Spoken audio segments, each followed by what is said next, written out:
I sit in that chair? Yeah, put your back on. Okay, well. Okay, great. So that's all.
actually never. I remembered yesterday, and then I went and looked, and I didn't see anything. So I don't know where you put that. On the coffee machine. Okay, I didn't look there. I don't think anybody would take it. No, I wouldn't think so. Okay. No. It's a white bag, white paper bag. Yeah. It was a Oh, pink, okay. It was a pink inside, but I didn't want to embarrass you, so I put it in another white bag. All right, I'll go there today. Okay.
Mr. Chairman?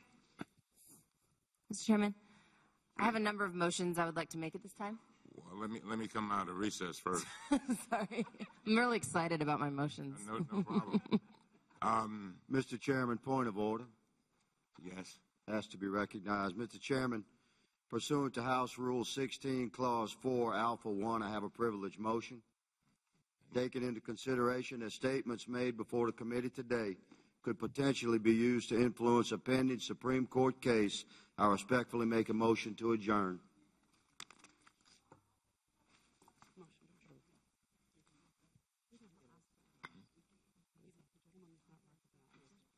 The gentleman is not recognized. Mr. Chairman, I believe you did recognize me, and this is a privileged motion.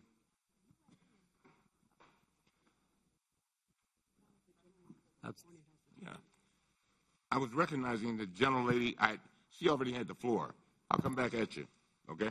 But she had the floor. Mr. Chairman, he cited Mr. Chairman, my the understanding rule. is that I was recognized, and this is a privileged motion has been presented before the committee. Let's vote. Yes.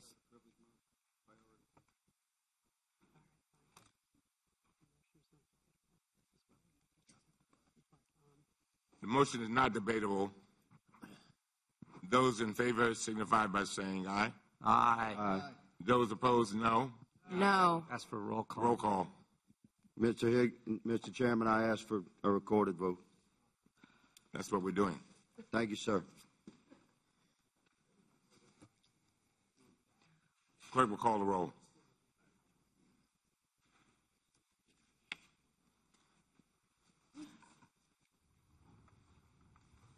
Play these games.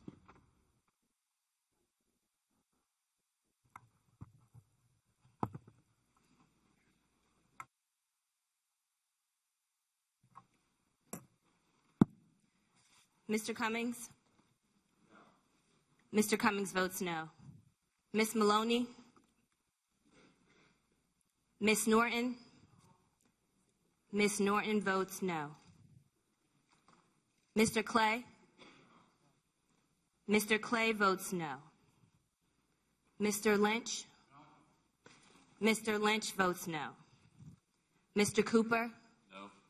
Mr. Cooper votes no. Mr. Connolly? Nay. Mr. Connolly votes no. Mr. Krishnamurthy? No. Mr. Krishnamurthy votes no. Mr. Raskin? No. Mr. Raskin votes no. Mr. Ruda? No. Mr. Ruda votes no. Ms. Hill? No. Ms. Hill votes no. Ms. Wasserman Schultz? Ms. Wasserman Schultz votes no. Mr. Sarbanes? Mr. Sarbanes votes no. Mr. Welch? Ms. Spear? Ms. Spear votes no. Ms. Kelly? Mr. DeSaulnier? Ms. Lawrence? Ms. Lawrence votes no. Ms. Plaskett? Ms. Plaskett votes no. Mr. Khanna? Mr. Khanna votes no. Mr. Gomez? Mr. Gomez votes no. Ms. Ocasio-Cortez? Ms. Ocasio-Cortez votes no. Ms. Presley? Ms. Presley votes no. Ms. Tlaib? Ms. Tlaib votes no. Mr. Jordan? Mr. Jordan votes yes. Mr. Amash? Mr. Gosar? Mr. Gosar votes yes. Ms. Fox? Ms. Fox votes yes. Mr. Massey? Mr. Massey votes yes. Mr. Meadows? Mr. Meadows votes yes. Mr. Heiss? Mr. Heiss votes yes. Mr. Grothman? Mr. Grothman votes yes. Mr. Comer? Mr. Comer votes yes. Mr. Cloud? Mr. Cloud votes yes. Mr. Gibbs? Mr. Gibbs votes yes. Mr. Higgins?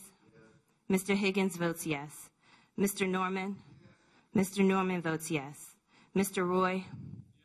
Mr. Roy votes yes. Miss Miller?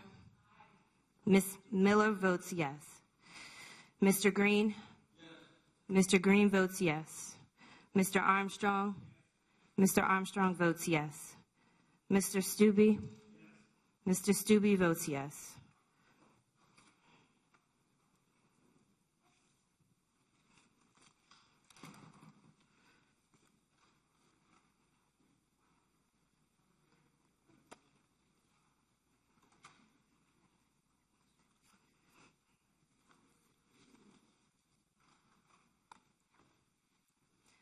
On this vote, we have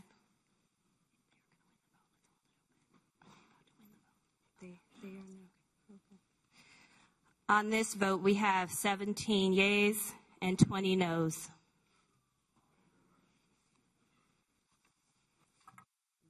I now recognize Ms. Hill.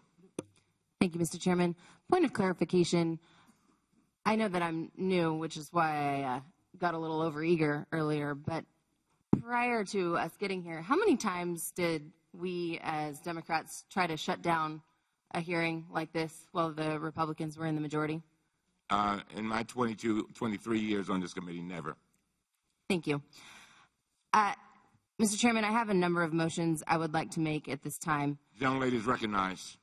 As the gentleman from Louisiana suggested, following Mr. Jordan's and Mr. Meadows' publishing an op-ed yesterday asserting that today's hearing is, and I quote, designed to interfere with the ongoing Supreme Court case. That statement is false. I ask unanimous consent to enter into the record the invitation letter that Chairman Cummings sent to Secretary Ross on January 8th, 2019. I object. The gentleman objects. Mr. Chairman, Okay. would my colleague yield for a second? Yes. Yes. I would plead with my friend from North Carolina, if we're going to go down the road of objecting to unanimous consent inclusions of material for the record, it will be a sad day for this committee, and two can play that game. And so I would strongly urge my friend from North Carolina to withdraw his objection to a unanimous consent inclusion. I appreciate the tone and tenor of where my good friend from Virginia would certainly articulate his concerns, and I have some of the same concerns. We don't want to go down this.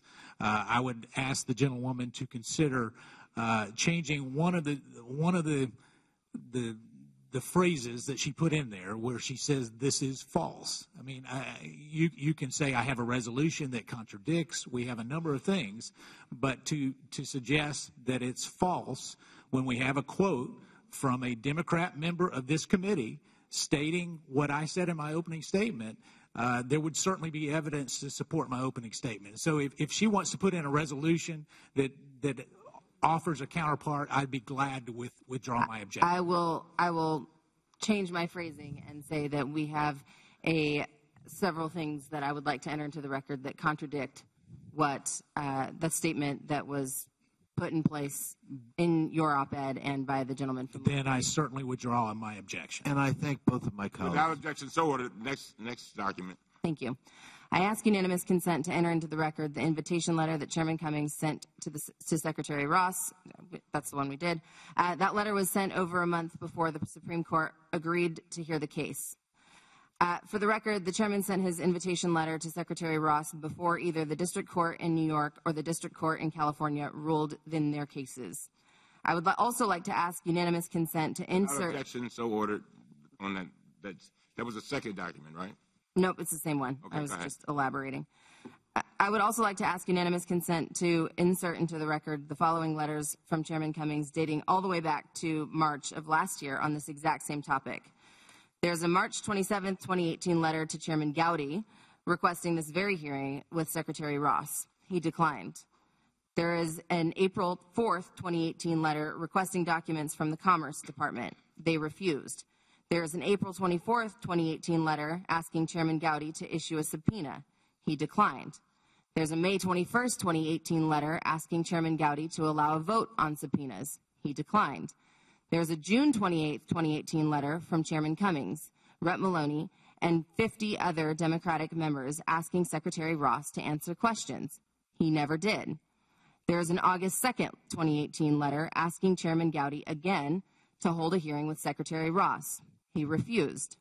There's a September 24, 2018 letter from Representative Cummings and Representative Connolly asking Chairman Gowdy to subpoena Secretary Ross to testify about his misleading statements to Congress. He declined to do so.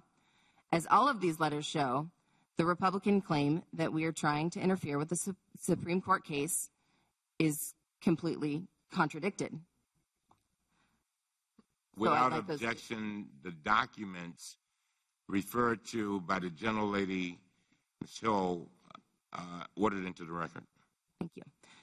We are an independent branch of government, and it's time we start acting like it. Thank you. Thank you very much. Mr. Chairman, could I just one quick unanimous consent? Yes, please. The op-ed that was published yesterday, we'd like to enter that into the record from Mr. Meadows and myself. Just tell me a little bit more. Oh, he says it's not bad. The Democrats, the op-ed that was on Fox News that without objection, so ordered. Thank you. Yes.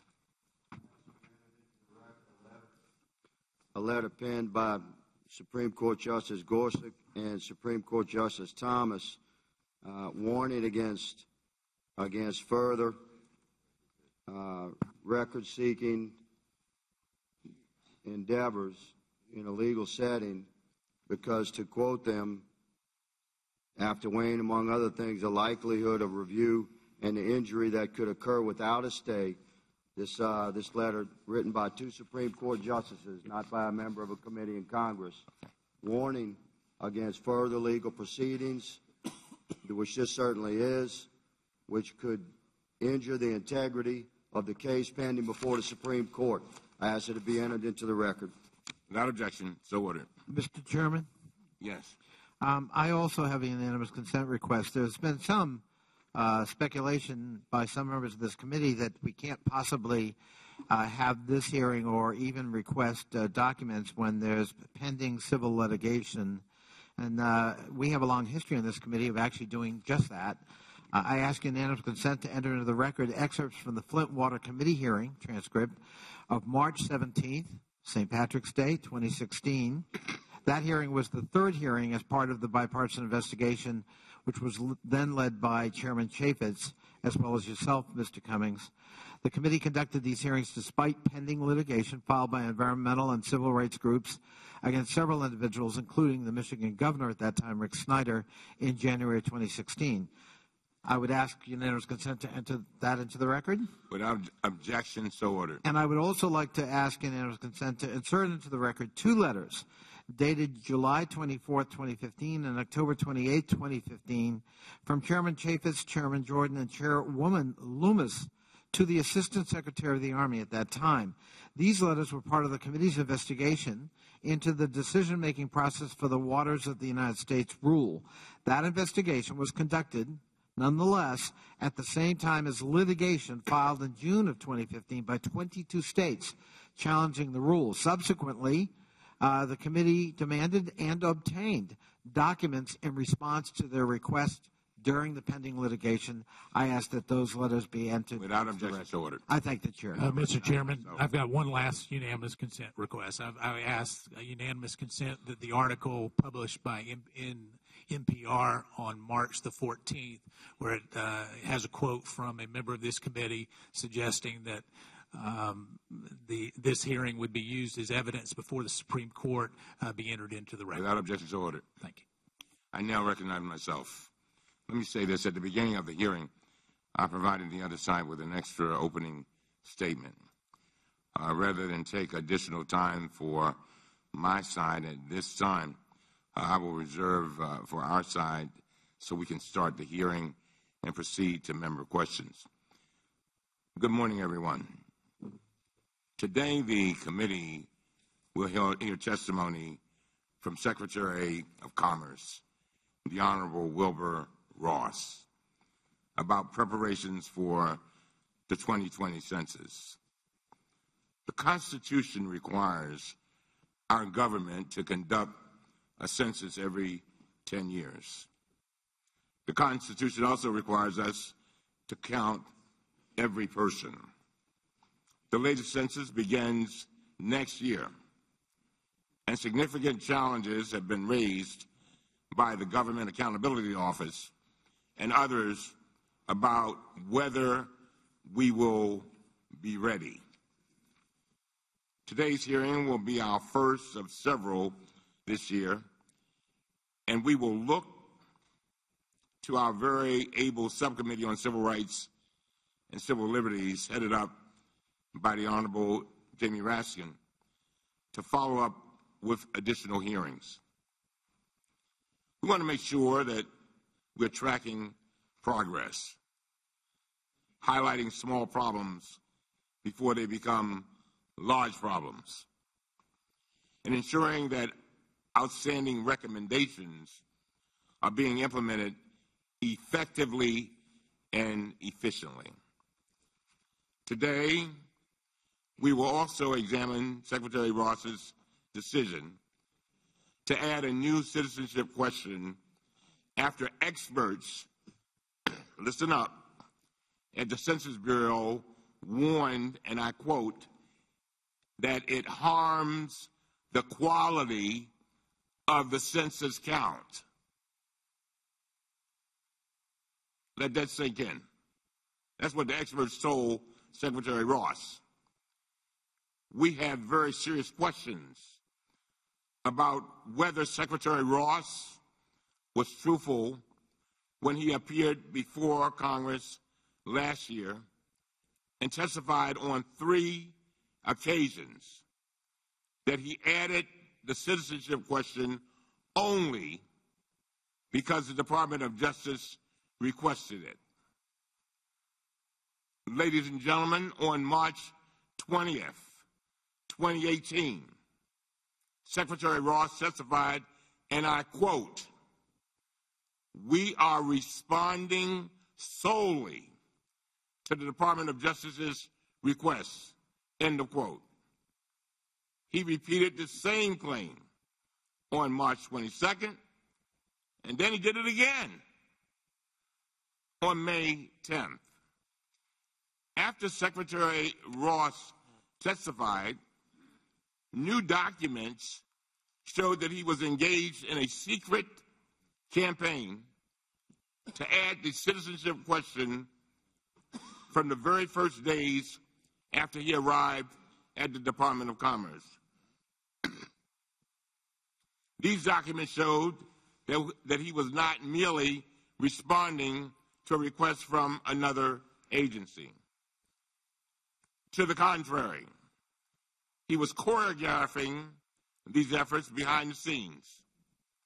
He became impatient when his demands were not being met, and he was working directly with officials at the highest levels of the Trump administration to force this issue through, including Steve Bannon and Jeff Sessions.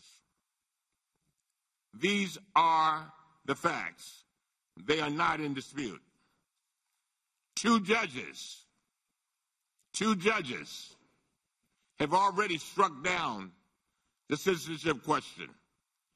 And they issued stinging decisions, finding that Secretary Ross violated, I didn't say it, federal judges said it, violated federal law and the United States Constitution.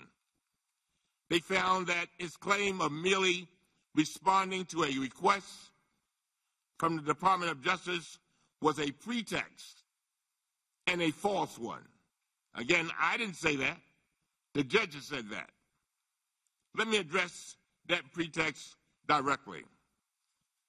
Secretary Ross and others in the Trump administration have claimed that adding the citizenship question was necessary to obtain better data to enforce the Voting Rights Act. First of all, I do not know anyone who truly believes that the Trump administration is interested in enhancing the Voting Rights Act.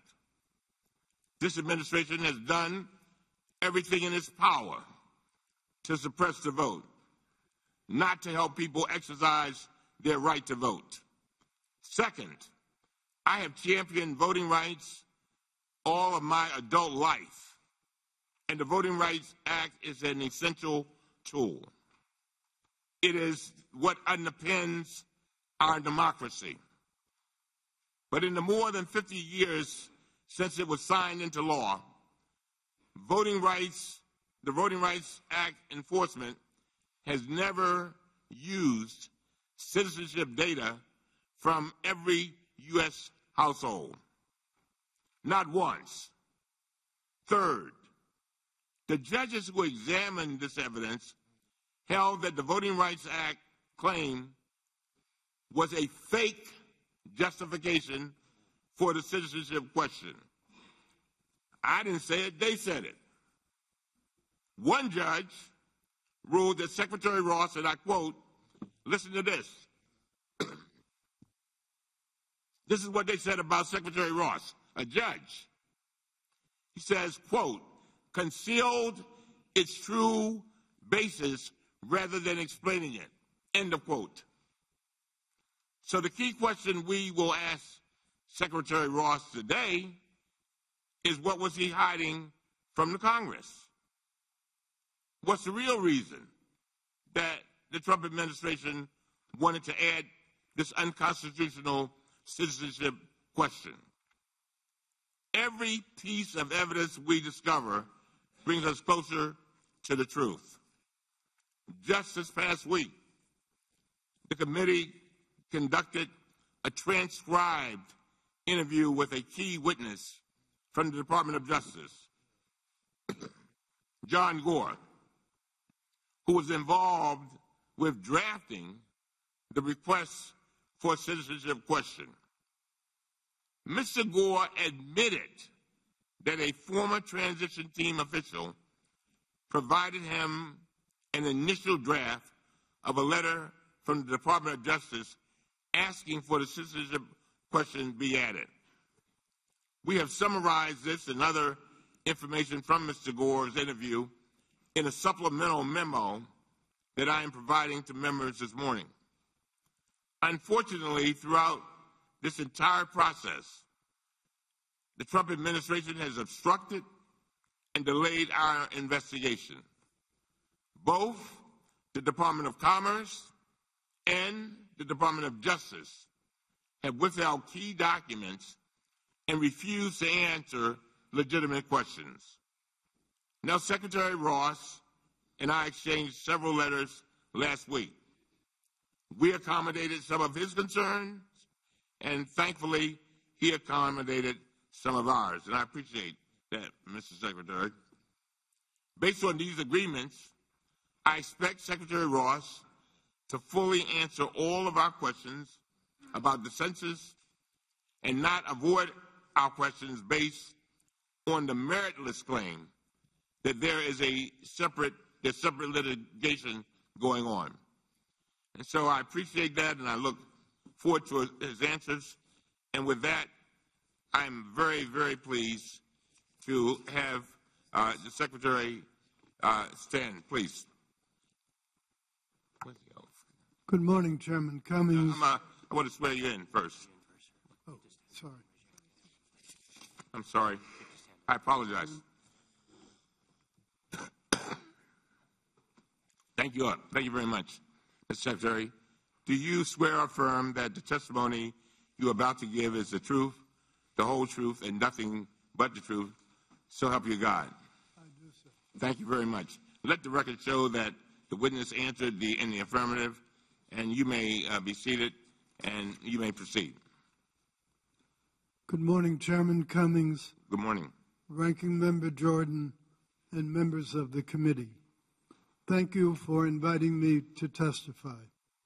I also thank the Chairman for limiting this hearing's scope so that my staff can produce documents beyond the approximately 8,700 already provided. And I appreciate your agreement that I can submit written answers to questions about my personal finances after the hearing for the record. Many of you have questions about the 2020 decennial census, and I welcome the opportunity to discuss that topic today. Let me be clear at the outset. The Department of Commerce is fully committed to administering as complete and accurate a decennial census as we can. We intend to try to count every person and are taking all necessary actions to do so. When I assumed office in 2017, I immediately began a deep dive into oversight of the decennial census. There was significant work to do preparing for the hiring and training of more than 450,000 part-time temporary census workers. Working with outside experts, we concluded that the prior administration underestimated the budget by $3.2 billion, about 25%. OMB and Congress accepted our finding. We are also making far greater use of administrative records than ever before, especially for one of the most severely undercounted segments, children. We have a $500 million advertising campaign especially designed to reach hard-to-count communities. And on the 2020 decennial census, people will now be able to respond in 12 non-English languages, 5 more than in 2010. We started our community partnership program a year earlier relative to the census than last time. There already are more than 1,500 state, tribal, and local governments helping us, double what the census had in 2010. And we will do our best to collect more complete data. On March 26, 2018, I decided to reinstitute a citizenship question on the 2020 decennial census, pursuant to the statutory authority given to me by Congress. My reasoning is explained in my March 26, 2018 decision memo. It is available on the Department of Commerce website. Questions about citizenship or country of birth, or both, were asked as part on all but one U.S. decennial census for 180 years, from 1820 to the year 2000. Indeed, the citizenship question continues to be asked every year by the Census Bureau on the American Community Survey, or ACS for short.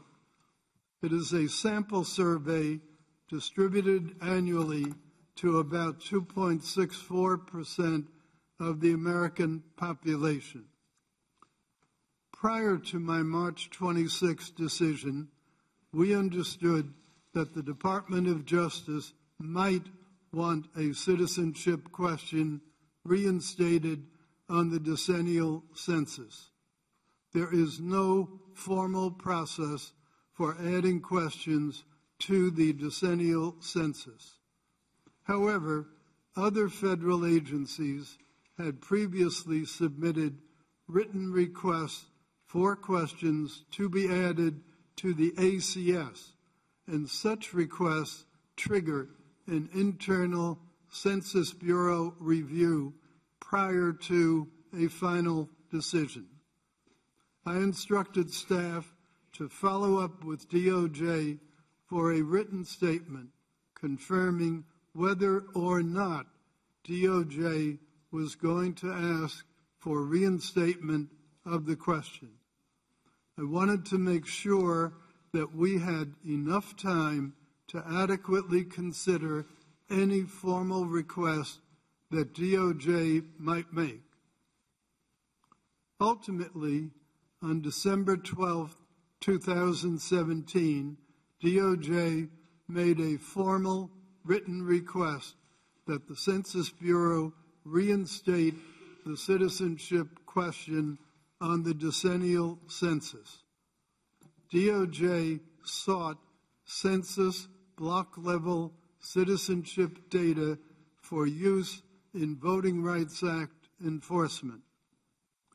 In response, the Census Bureau initiated a legal, policy, and programmatic review process to consider ultimate means of meeting DOJ's request. We had discussions with numerous external stakeholders and elected officials, including Speaker Pelosi and including Chairman Cummings, both of whom opposed the idea. We evaluated thousands of pages of analysis, including written submissions by other members of this committee. We submitted our list of decennial census questions to Congress by the March 31, 2018 statutory deadline. Following receipt of DOJ's letter and during our review, Census Bureau officials recognized that current ACS data did not meet DOJ's request for census block-level data. The Census Bureau analysis also showed that when non-citizens respond to the ACS question on citizenship, they respond incorrectly approximately 30% of the time.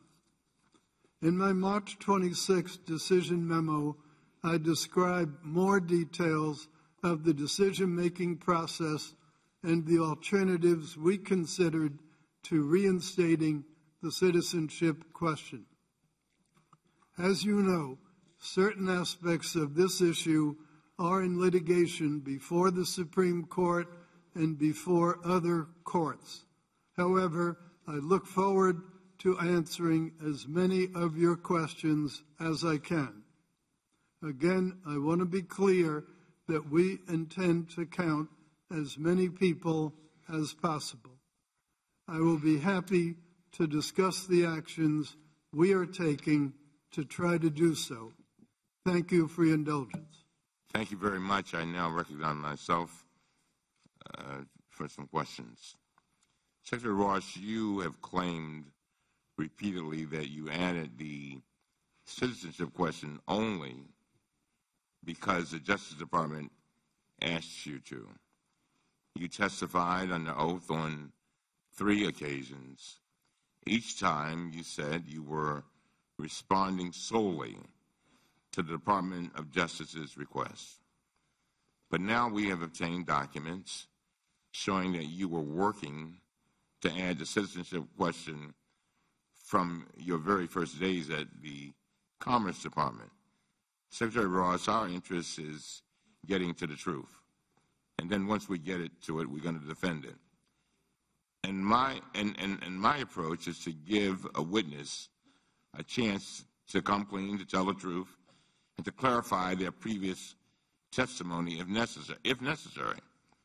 That is what I did with Michael Cohen, and that is what I want to afford you the opportunity to do today.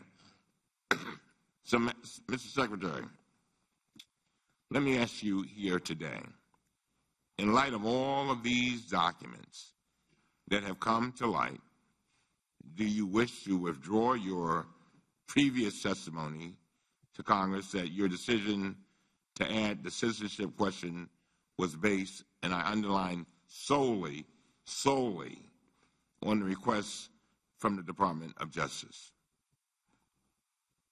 May I answer, sir? Yes, of course. My reasons for adding the citizenship question are described in detail in the March 26, 2018 decision memo.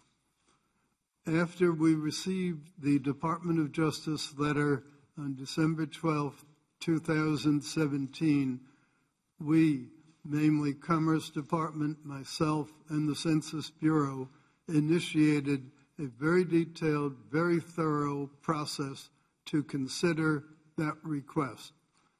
That's what we were responding to. I had been told, excuse me, that's what I would say at this stage. If you have detailed questions about the testimony, we can get into them later on.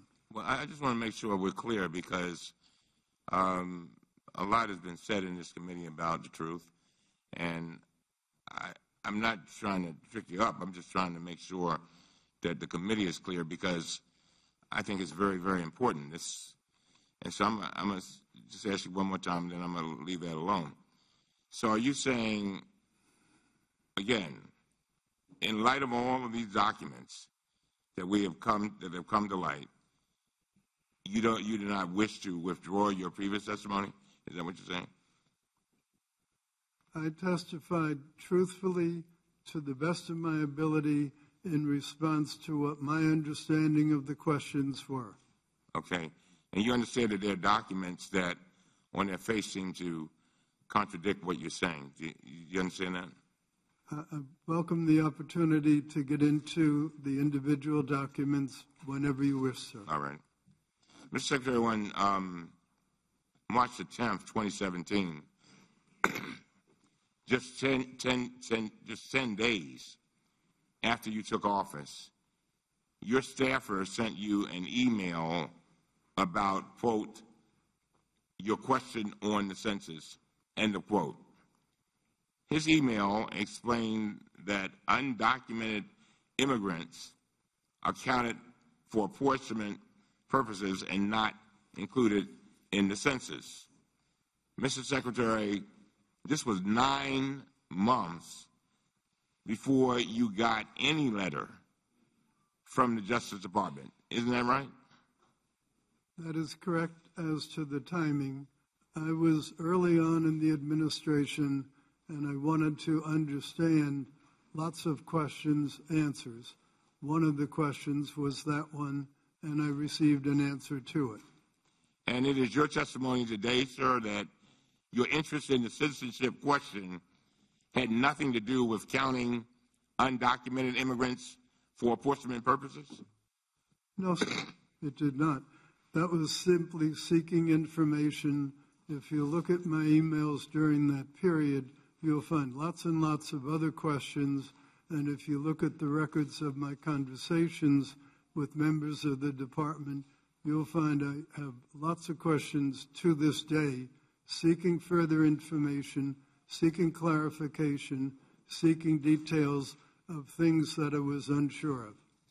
All right. Speaking of seeking details, in early April 2017, you got a call from Steve Bannon about the citizenship question.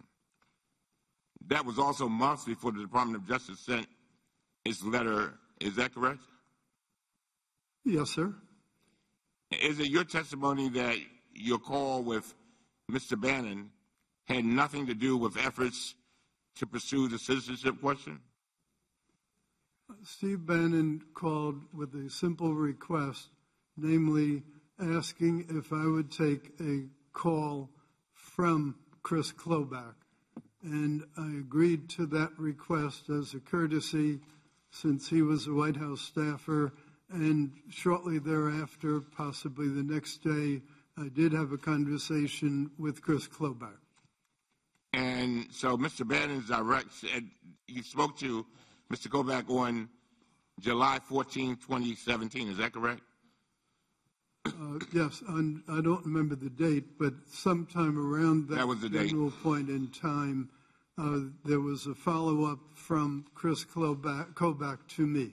And so, Mr. Kloback, you spoke to him on July the 14th, 2017, and Mr. Kloback emailed you and asked you to add the citizenship question. He wrote that it was needed to address and I want you to listen to me carefully. This is what Mr. Kloback wrote to you. He said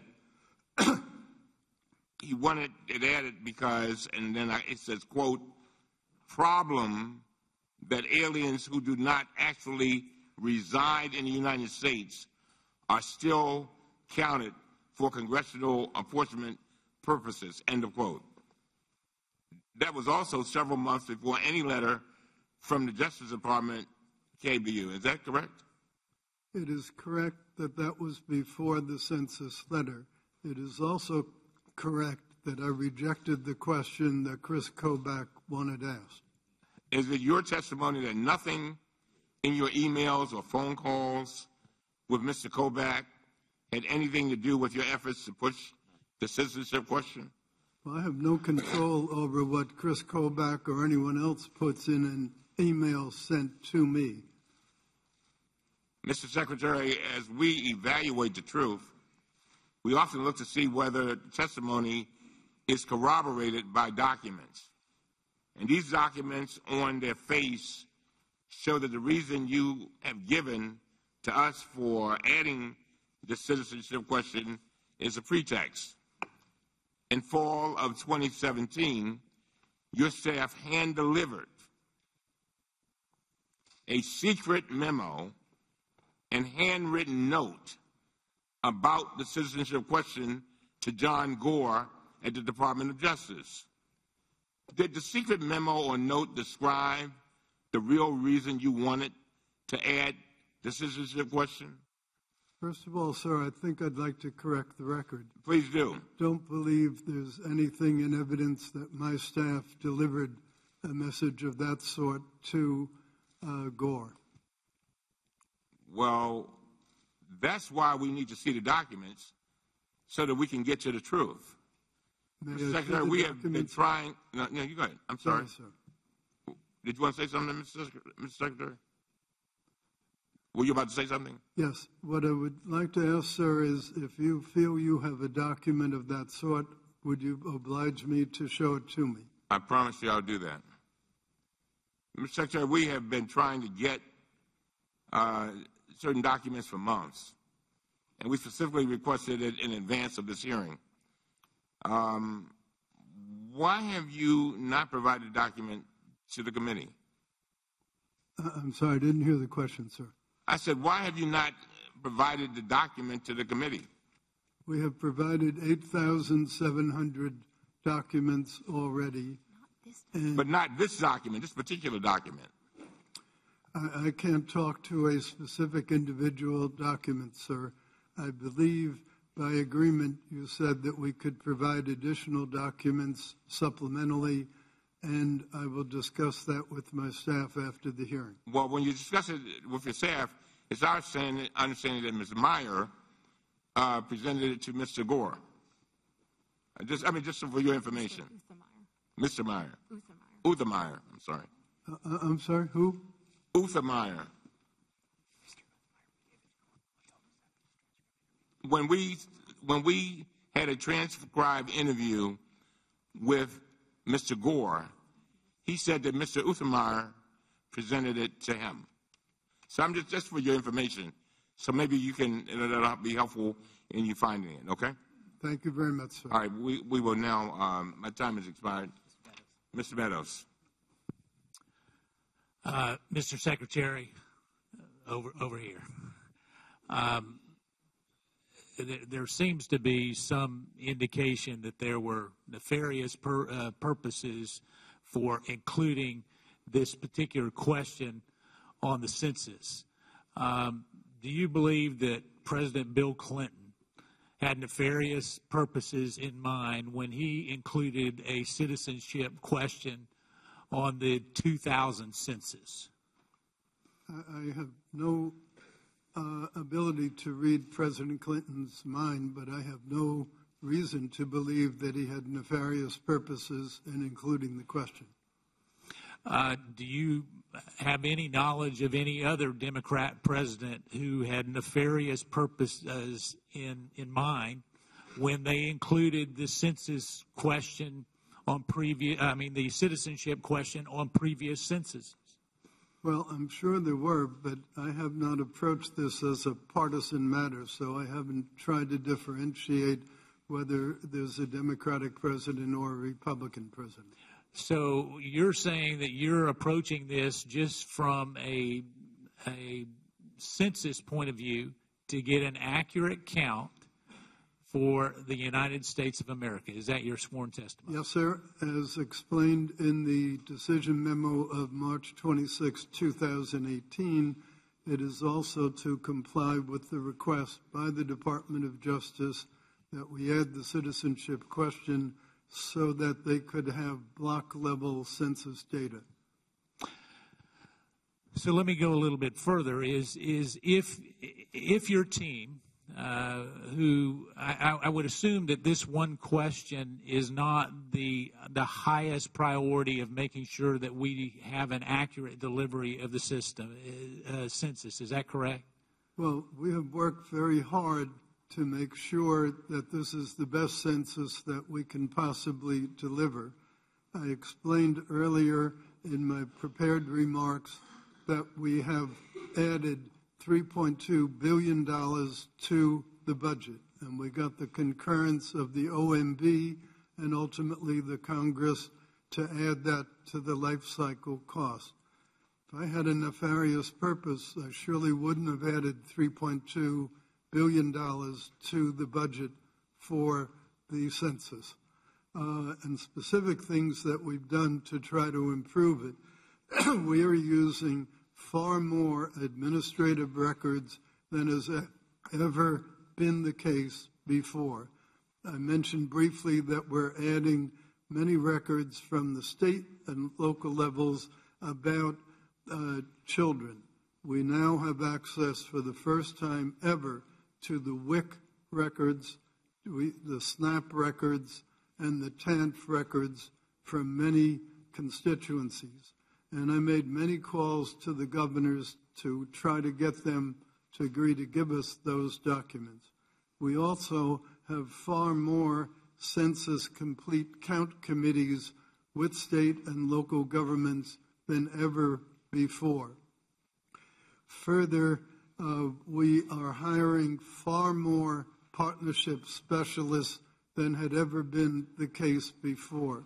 Partnerships are important because they are trusted local institutions from within the community who will be cooperating with us and encouraging people to understand why it's important to complete the census and that their privacy will be maintained. Our advertising program will emphasize both themes, and we will have advertising available in multiple languages. We also will have census documents available in 12 languages versus the 5 other than English that were available before. And we have done many more things, a couple of which that occur readily to mind. We have provided for those who wish to do so the ability to respond to the census by internet. They're not required to fill out forms. They're not required to do anything of that sort. They still can fill out forms if they want. They still can respond by telephone if they want, but they're not required to do so. So we are let me any other steps. I'm sorry, sir. So let Gentleman's time has expired. yeah Gentleman's time has expired. Mr. Chairman, you had 10 minutes. I'm the opening question. Whoa. Yeah. Hold on. Remember, I had an extra 5 minutes that I had reserved, and I used it. So I used 10 minutes. And you had a 9-minute opening statement and a 10-minute opening question round. You can give all he was asking for is one more question. One question.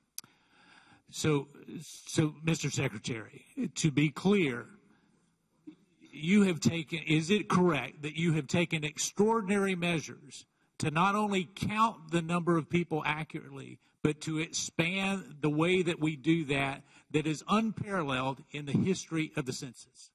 That is correct, sir. We have increased the ways that they can respond. We have increased the advertising budget for response. We have increased the community outreach. We have increased the census complete count committees in states. We have done all kinds of things that we could think of to make sure that we have the best census possible. I appreciate the chairman's courtesy. Thank you very much, Mr. DeSaulnier. Thank you, Mr. Chairman. Mr. Secretary, I want to really narrow in on specific communication between your department, you and the Department of Justice that the chairman was alluding to. And so on August 11, 2017, Earl Comstock, a senior official at the Department of Commerce, emailed you about a memo. And he said, according to our information, this is quotes from you, from him, per your request, here is a draft memo on the citizenship question that James Uthermeyer in the Office of General Counsel prepared and I reviewed. Mr. Secretary, why did you request a memo on citizenship question in August of 2017? If you have the memo, it would help me refresh my recollection, sir. All right. Well, if you will provide us, because in our efforts to get this information, your counsel's made it more difficult. So you don't remember the request? You don't remember? I don't remember the details of any memo, sir. If you could. Do you remember it at all? If you could show it to me, I would be happy to try to be refreshed. So you don't remember it at all? Okay. You posed a very broad question to me, sir. No, it's very specific, Mr. Secretary, and this is very important. Sorry, I couldn't hear you. This is very specific and very important as to what you claim is your defense. So we would appreciate as much information from you directly as possible. Let me continue. Last week, committee staff interviewed John Gore, the senior DOJ political appointee who was in charge of drafting DOJ's request letter. Mr. Gore said that in September 2017, he received a call from your counsel, Mr. Uthermeyer, to discuss the citizenship question. After the call, Mr. Uthermeyer hand-delivered a memo and a handwritten note about citizenship question to Mr. Gore's office. He didn't email it over. He had someone walk it over. Mr. Uthermeyer explained to Mr. Gore why he was walking over the memo, but the Justice Department blocked Mr. Gore from telling us, that's the committee, the reason why he walked it over. And Mr. Gore said he did not show the memo to anyone else at the Justice Department. Mr. Secretary, do you know that what Mr. Uthermeyer's memo and note said about the citizenship question? I do not know, sir, as I sit here. You keep your voice up. I do not know, as I sit here, what the Uthermeyer memo said. Did you direct him to do it? I don't know. He's your counsel. I'm sorry, sir. Did you direct Mr. Uthermeyer to do the memo and to walk it over because you were concerned about email? I do not have any recollection of that, as I sit here. Mr. Secretary, so far the committee has been unable to get a copy of these documents despite multiple requests and interviews with your staff and with the Department of Justice staff. We need your commitment, your full commitment with these specific communications that will get cooperation to get to the facts. Otherwise, it's hard for us not to conclude that you're, at the very least, obfuscating your role in what you said in front of this committee. So will you commit to giving it all to us and letting your counsel clear the way to get direct answers to our questions? I will certainly address the question to my staff and to my counsel. To the degree that this is involved in pending litigation, there may be problems. Mr. Secretary, with all due respect, you're a cabinet member. The buck stops with you. Will you specifically, individually, in front of this House committee, under oath, promise to cooperate with us and get us the information? You, not your staff. You.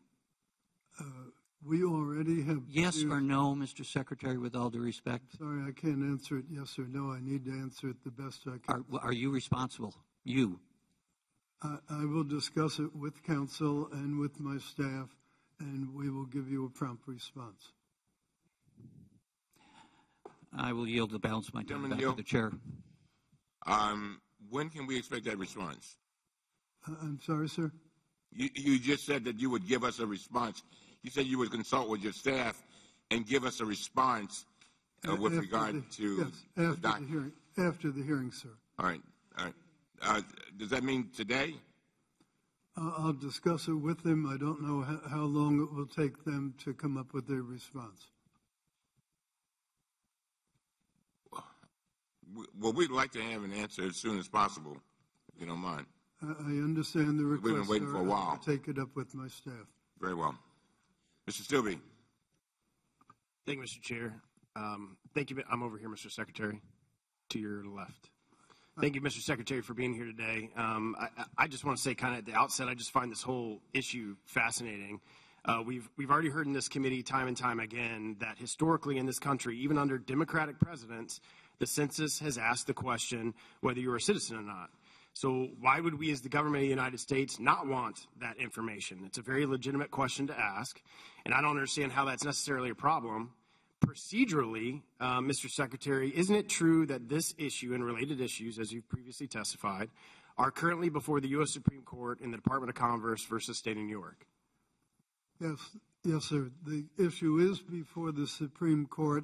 It's also pending in a couple of lower courts at this time. And isn't it also true that on October 22nd, 2018, the Supreme Court issued a stay granting the administration's request to halt your deposition as requested by the plaintiffs? That is correct, sir. So the U.S. Supreme Court has stayed your deposition, yet we are here today deposing you under oath where the rules of evidence and the civil procedure do not apply. Is that correct? I am here voluntarily, and I am here under oath today. Yes, sir. The very issue before the court is to your intent on placing this question on the form, and all of Mr. Cummings' questions and the previous members' questions were directly trying to elicit answers to those very questions that are before the court. Is that correct? Yes, sir. That is. I'd like to continue to read in the concurring opinion. So in their concurring opinion, Justice Gorsuch and Justice Thomas abandoned the lower court's ruling that Secretary Ross had demonstrated bad faith in deciding to reinstate a citizenship question to the census, stating, "But there's nothing unusual about a new cabinet secretary coming to office inclined to favor a different policy direction, soliciting support from other agencies to bolster his views, disagreeing with staff, or cutting through red tape. Of course, some people may disagree with the policy and process, but until now, at least, this much has never been thought enough to justify a claim of bad faith and launch an inquisition into a cabinet secretary's motives." And it goes on to say on page 3, "It stays Secretary Ross's deposition after weighing, among other things, the likelihood of review and the injury that could occur without a stay." Yet here we are questioning you under oath today. It goes on to say, "Respectfully, I would take the next logical step and simply stay all extra record discovery pending our review." It goes on to state, "But because today's order technically leaves the plaintiffs able to pursue much of the extra record discovery they seek, it's conceivable they might withdraw their request to depose Secretary Ross, try to persuade the trial court to proceed quickly to trial on the basis of the remaining extra record evidence that they can assemble." Extra record evidence. Mr. Secretary, would it be your opinion that this exercise today by Chairman Cummings and the Democrats is assisting the plaintiffs in their extra record evidence by putting you under oath, under penalty of perjury, and asking you the very questions that I'm sure the plaintiffs in this case would like to ask you in the deposition? Thank you for that question. I can't judge what might be Chairman Cummings' motivation. He has been very courteous to me, and I'm trying to be very courteous to him in return. Well, did you specifically request to delay your testimony today pending the Supreme Court case?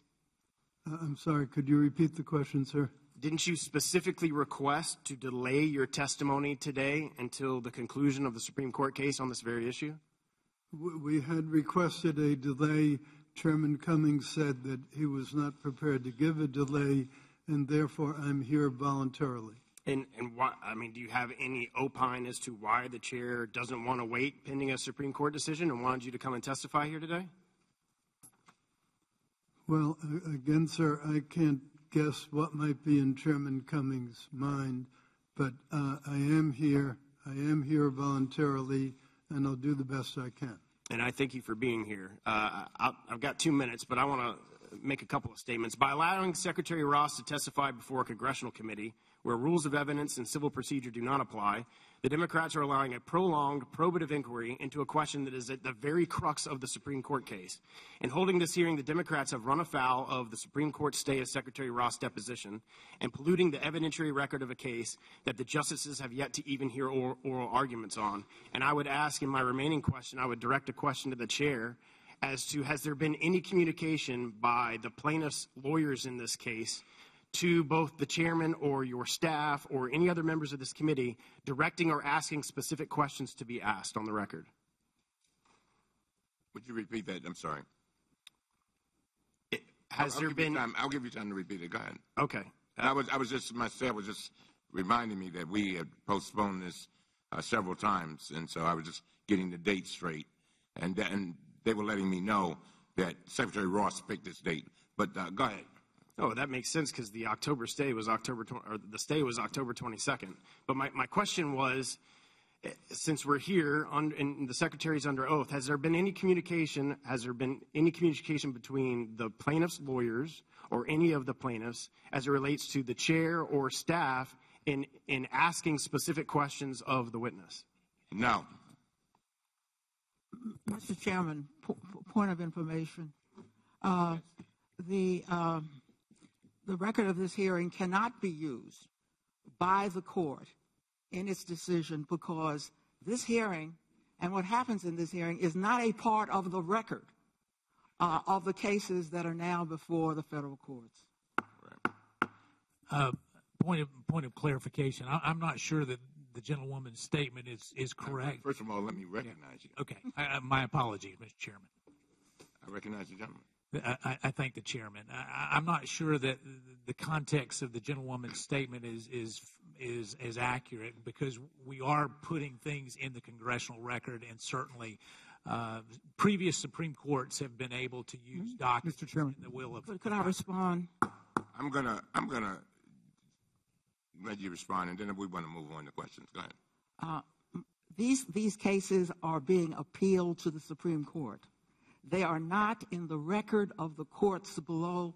The Supreme Court can only look at what is in the record that has been brought in the courts below. That is why I have objected to the members' objection. And now I recognize the gentlelady from the District of Columbia for a question. Mr. Chairman, I appreciate this hearing.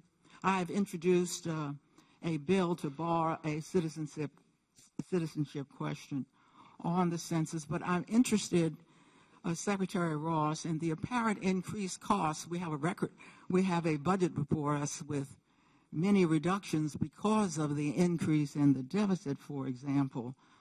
I'm not going to speak about the deterrent effect on residents. I'm interested in the costs, and I do want it to be clear that the Constitution says all persons, with Indians not counted. So for the strict constitutionalists in the room, in the committee, I note that part of the Constitution. Secretary Ross, I'm going to quote from a memo announcing your decision. A significantly lower response rate by non-citizens would reduce the accuracy of the decennial census and increase costs for non-response follow-up operations. That is a quote from you. Is that not correct? From your memo? Is there a question, ma'am? It is, sir. What is the question? I just quoted an announcement of your decision, and the date is March 26, 2018. A significantly lower response rate by non-citizens would reduce the accuracy of the decennial census and increase costs for non-response follow-up operations. Now, that's a quote, sir. I just want to make sure we are talking about the same thing. Could you tell me what page of the memo that? I can only tell you it's March 26, 2018. Sir, I'm not going to spend my time. I'm assuming that this quote is correct because it is a quote. Now, on January 19th of last year, your own Census Bureau chief scientist sent you a memo. It contained a technical analysis regarding adding citizenship. And here I am giving you what your own chief scientist, that's Mr. Aboud, they calculated what they called a conservative estimate of the increase because you'd have to do non-response follow-up since many people would not answer the question, door-to-door or phone follow-up, for example. And he found, that's your own chief scientist, found the cost at approximately $27.5 million. By this time, I assume that you, Mr. Ross, or the Census Bureau, have calculated the addition, the citizenship question would add to taxpayers if it were included in this census. What is that number, please, sir? What is your number for how much would be, how much in dollars and cents would be added? The chief scientist, Dr. Aboud, of the Census Department, testified under oath as follows. Memo 2. May I please put up a chart so that people can see it, Chairman? It's Demo 2.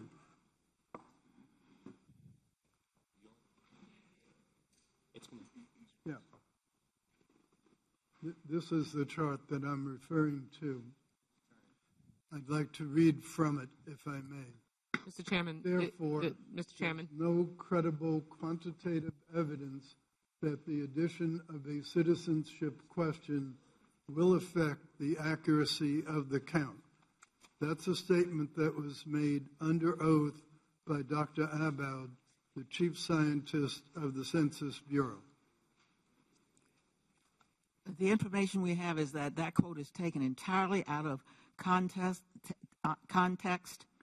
The memo also says that adding the citizenship question is very costly, harms the quality of the census count, and would use substantially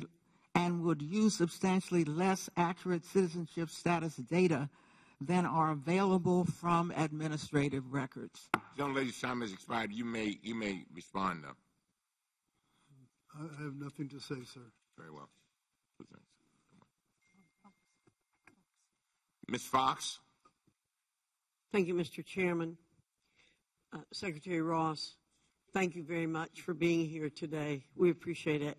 I think we've heard it here enough, but I'll say it again. The question's not new. It's been asked before, and it's completely appropriate for the Secretary to add this question to the decennial census. Mr. Secretary, I've been interested in this issue since the last decennial census in 2010. In fact, in 2009, I introduced a bill to require citizenship be asked on the 2010 census and every census thereafter. If Congress had enacted my bill, you wouldn't have been put in the position to reinstate the citizenship question. It would already be part of the census. We're in the midst of a national debate on immigration. There are millions of people living in this country illegally who are counted the same as U.S. citizens and people who followed our laws and entered our country legally. The Department of Homeland Security has great data on legal immigration and the number of naturalized U.S. citizens. we have this accurate data because these folks followed the rules and entered our country the right legal way. The fact is we don't have reliable data on illegal immigration in this country. Estimates by DHS seem out of date the moment they're released. The most recent estimates by DHS are from 2015. Even DHS relies heavily on census data. Mr. Secretary, my point is we must ask this citizenship question so we can get the data we need to have a full and honest debate about immigration in this country. If we don't ask this citizenship question, we're all debating without knowing the facts. Mr. Secretary, in your opinion, how can the citizenship question better inform the debate over immigration? The census question will not ask about legal status of the respondent. It simply asks about the factual status, citizen or not, and some questions about where they came from. There's nothing in the census data that can be used by enforcement authorities for immigration or for any other purpose. Under Title 13, everyone at the census who has access to the data has taken a lifetime oath not to reveal that information to anyone outside, the detailed private information. Consequently, and anyone who violates that is subject to years in prison and large fines. So it's a very serious, very important factor of the census that no one's individual data will be used for any other purpose other than the aggregations that we provide externally. So this is not a tool as such for immigration. Our job is simply to count the people, whether citizen or not, and it is not our job to become involved with any other function of government. I'm sorry that it takes so long to answer, but it's a very important question, and it's very important that people in the country be aware that this is a sacred oath. Their privacy will not be violated by the Census Bureau, and there would be extreme punishments if people did not do so. So I hope that answers the question, ma'am. No apology necessary, Mr. Secretary. We need to get the facts on the table. And Mr. Chairman, I yield the remainder of my time to my colleague from North Carolina, Mr. Meadows. I thank the gentlewoman for yielding. Mr. Secretary, I want to follow up on something that my colleague from North Carolina was talking about, because you made an important distinction. Asking the citizenship question on the census will not provide any data to whether they're here illegally or not. Is that correct?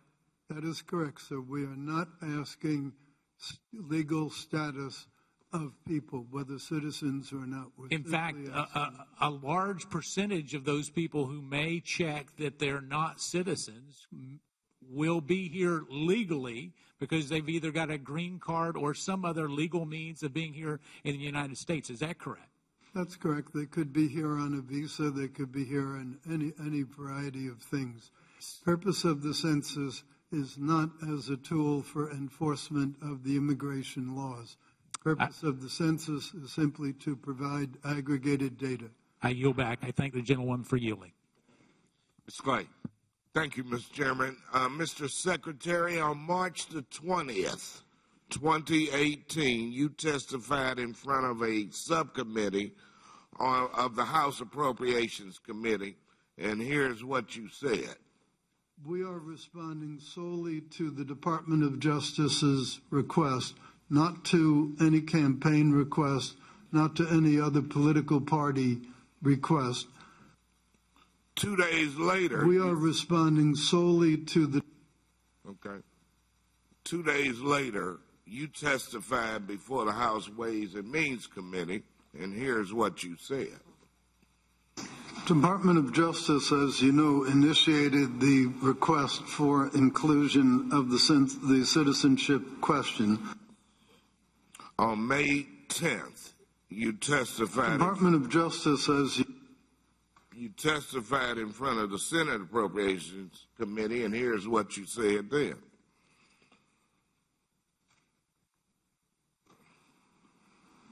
Well, the Justice Department is the one who made the request of us. Now I would like to talk about what you did not tell Congress. You wrote the following email to your staff on May the 2nd, 2017.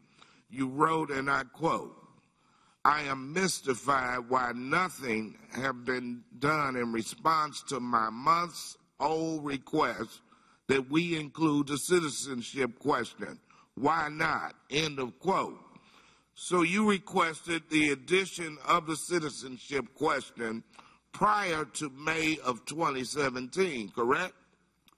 No, sir. What I was referring to was that I was frustrated that I had not gotten an answer to the question, would the Department of Justice formally request the question to be reinstituted, or would they not? That's what I had in my mind, sir. Well, now, wait a minute now. This was more than 7 months before DOJ sent his letter in December of 2017, though, correct? That was part of my frustration. I had been seeking to get clarification of what was the interest, if any, of the Department of Justice in the question, because the census has to be done on a specific day, starting on a specific day in a specific year, and there are also congressional reporting. I'm well aware of that because wait a minute, no, I have the time.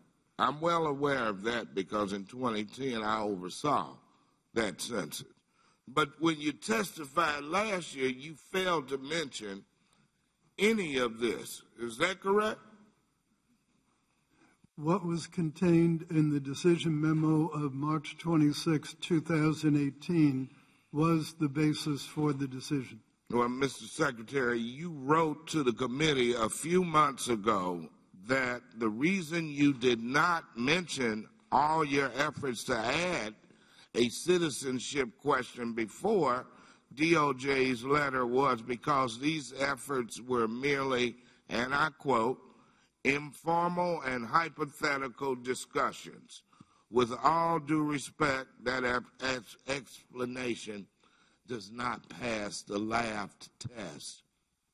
Well, that is the fact, sir. I'm sorry that you're dissatisfied with it. Well, you testified 3 times, and each time you withheld critical information that Congress needed to oversee preparations for the 2020 census. Mr. Secretary, will you take responsibility today for misleading Congress, whether intentionally or not, about the process you followed to add the citizenship question to the 2020 census? I have never intentionally misled Congress or intentionally said anything incorrect under oath. I've Mr. never Secretary, done that. Mr. Secretary, you lied to Congress, you misled the American people, and you are complicit in the Trump administration's intent to suppress the growing political power of the non-white population. You have already done great harm to Census 2020, and you have zero credibility, and you should, in my opinion, resign. I yield back. Is there a question in that, sir? I'm next. Mr. Armstrong. No, I'm going to go next. Oh, I'm sorry. Mr. Chairman, we've been at this now for somewhat more than an hour. Would the committee indulge me in taking a break? We'll recess for 10 minutes. Thank you, Chairman. All right, thank you very much.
suppliers seem to be a little bit hypocritical, considering 2 weeks ago Michael Cohen was sitting in that chair. And then with that, I would like to get back to just something that was said earlier about the record in the Supreme Court and trial court cases. As far as I know, there's at least one pending lower court case going on, and obviously, which I'll get into in more detail, an oral argument in front of the Supreme Court. And to say that this deposition, which is what it is, or this under oath testimony isn't part of the record is absolutely true for the Supreme Court case. However, everything here can continue to be used in any pending lower court case. Not to mention, and probably more importantly, I've spent a little bit of time in trial court. I've spent a little time in front of appellate court judges, and to think that this isn't going to come up in oral arguments is absolutely folly. I'm assuming all the lawyers on both sides of this case have actually taken appellate advocacy, and anything that's being done here today under oath is going to be more than free game in front of oral arguments. So we have Justice Department drafting essentially that says, going back as far as 2000 is what I found, that we always have to satisfy legitimate legislative interests while protecting certain confidentiality interests and disclosures which may compromise open civil litigation. And that's one of the reasons they do that. And I emphasize the word may because I will be the first one to admit that if we could never call an agency in front of here that had any pending litigation going on in any way, shape, or form, we probably wouldn't have many executive branch agencies here at all. But we don't have to go to any kind of hypothetical. We have it specifically written. And just to back up a little bit, the first case, I believe, was filed in March 26th of 2018. And since that date, whenever a pending case exists, there's a competing interest between what is going to be discoverable in a federal courtroom and what is being requested in front of a congressional hearing. And the reason I bring that up is because those things are absolutely not mutually exclusive. Anything provided to a congressional inquiry at that point in time is going to end up into the federal case. That's just the way it's going to happen. So whenever lawsuits are filed, there is a competing interest between legislative's oversight role and what is pending in the criminal case. And in the Supreme Court stay, they specifically stated that they stayed Secretary Ross's deposition. And I tend to agree with the concurrence where they also said they should stay all extra record discovery, considering that there's not a lot of distinction between Secretary Ross and the agency as a whole. So, and much of what went on in that case in the lower court decisions talk about what's in the hearts and mind regarding adding the citizenship question. And I don't know what's in the hearts and minds of my friends in this room on both sides of the aisle, but what I can tell you is the effective result of this is an absolute end run around the stay on a deposition. This information is here, it's under oath, and to think it's not going to be used in the criminal or in the pending litigation is just not true. And again, we don't have to go to hypotheticals regarding this. It was specifically stated in the concurring opinion, and the concurring opinion from Justice Thomas and Justice Gorsuch was very specific, and one of the things they said is protecting the very review which the Supreme Court is inviting at this time.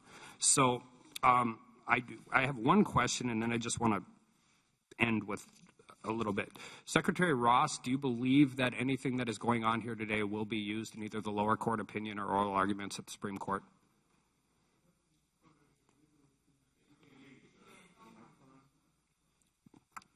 Sorry, that would require a legal opinion, sir. I'm not qualified to give a legal opinion. I'm a civilian. And I'd also just like to point out a lot of the protections that are available in a deposition are not available in a hearing under oath in front of Congress. And I'll end with this. If the Supreme Court rules in favor of the plaintiffs in this case, oversight from this committee is absolutely appropriate. If the Supreme Court rules in favor of Commerce or DOJ, oversight from this committee is absolutely appropriate. What is not appropriate is weaponizing this congressional hearing to effectively create an end run around a Supreme Court order staying the deposition of Secretary Ross. With that, I yield back.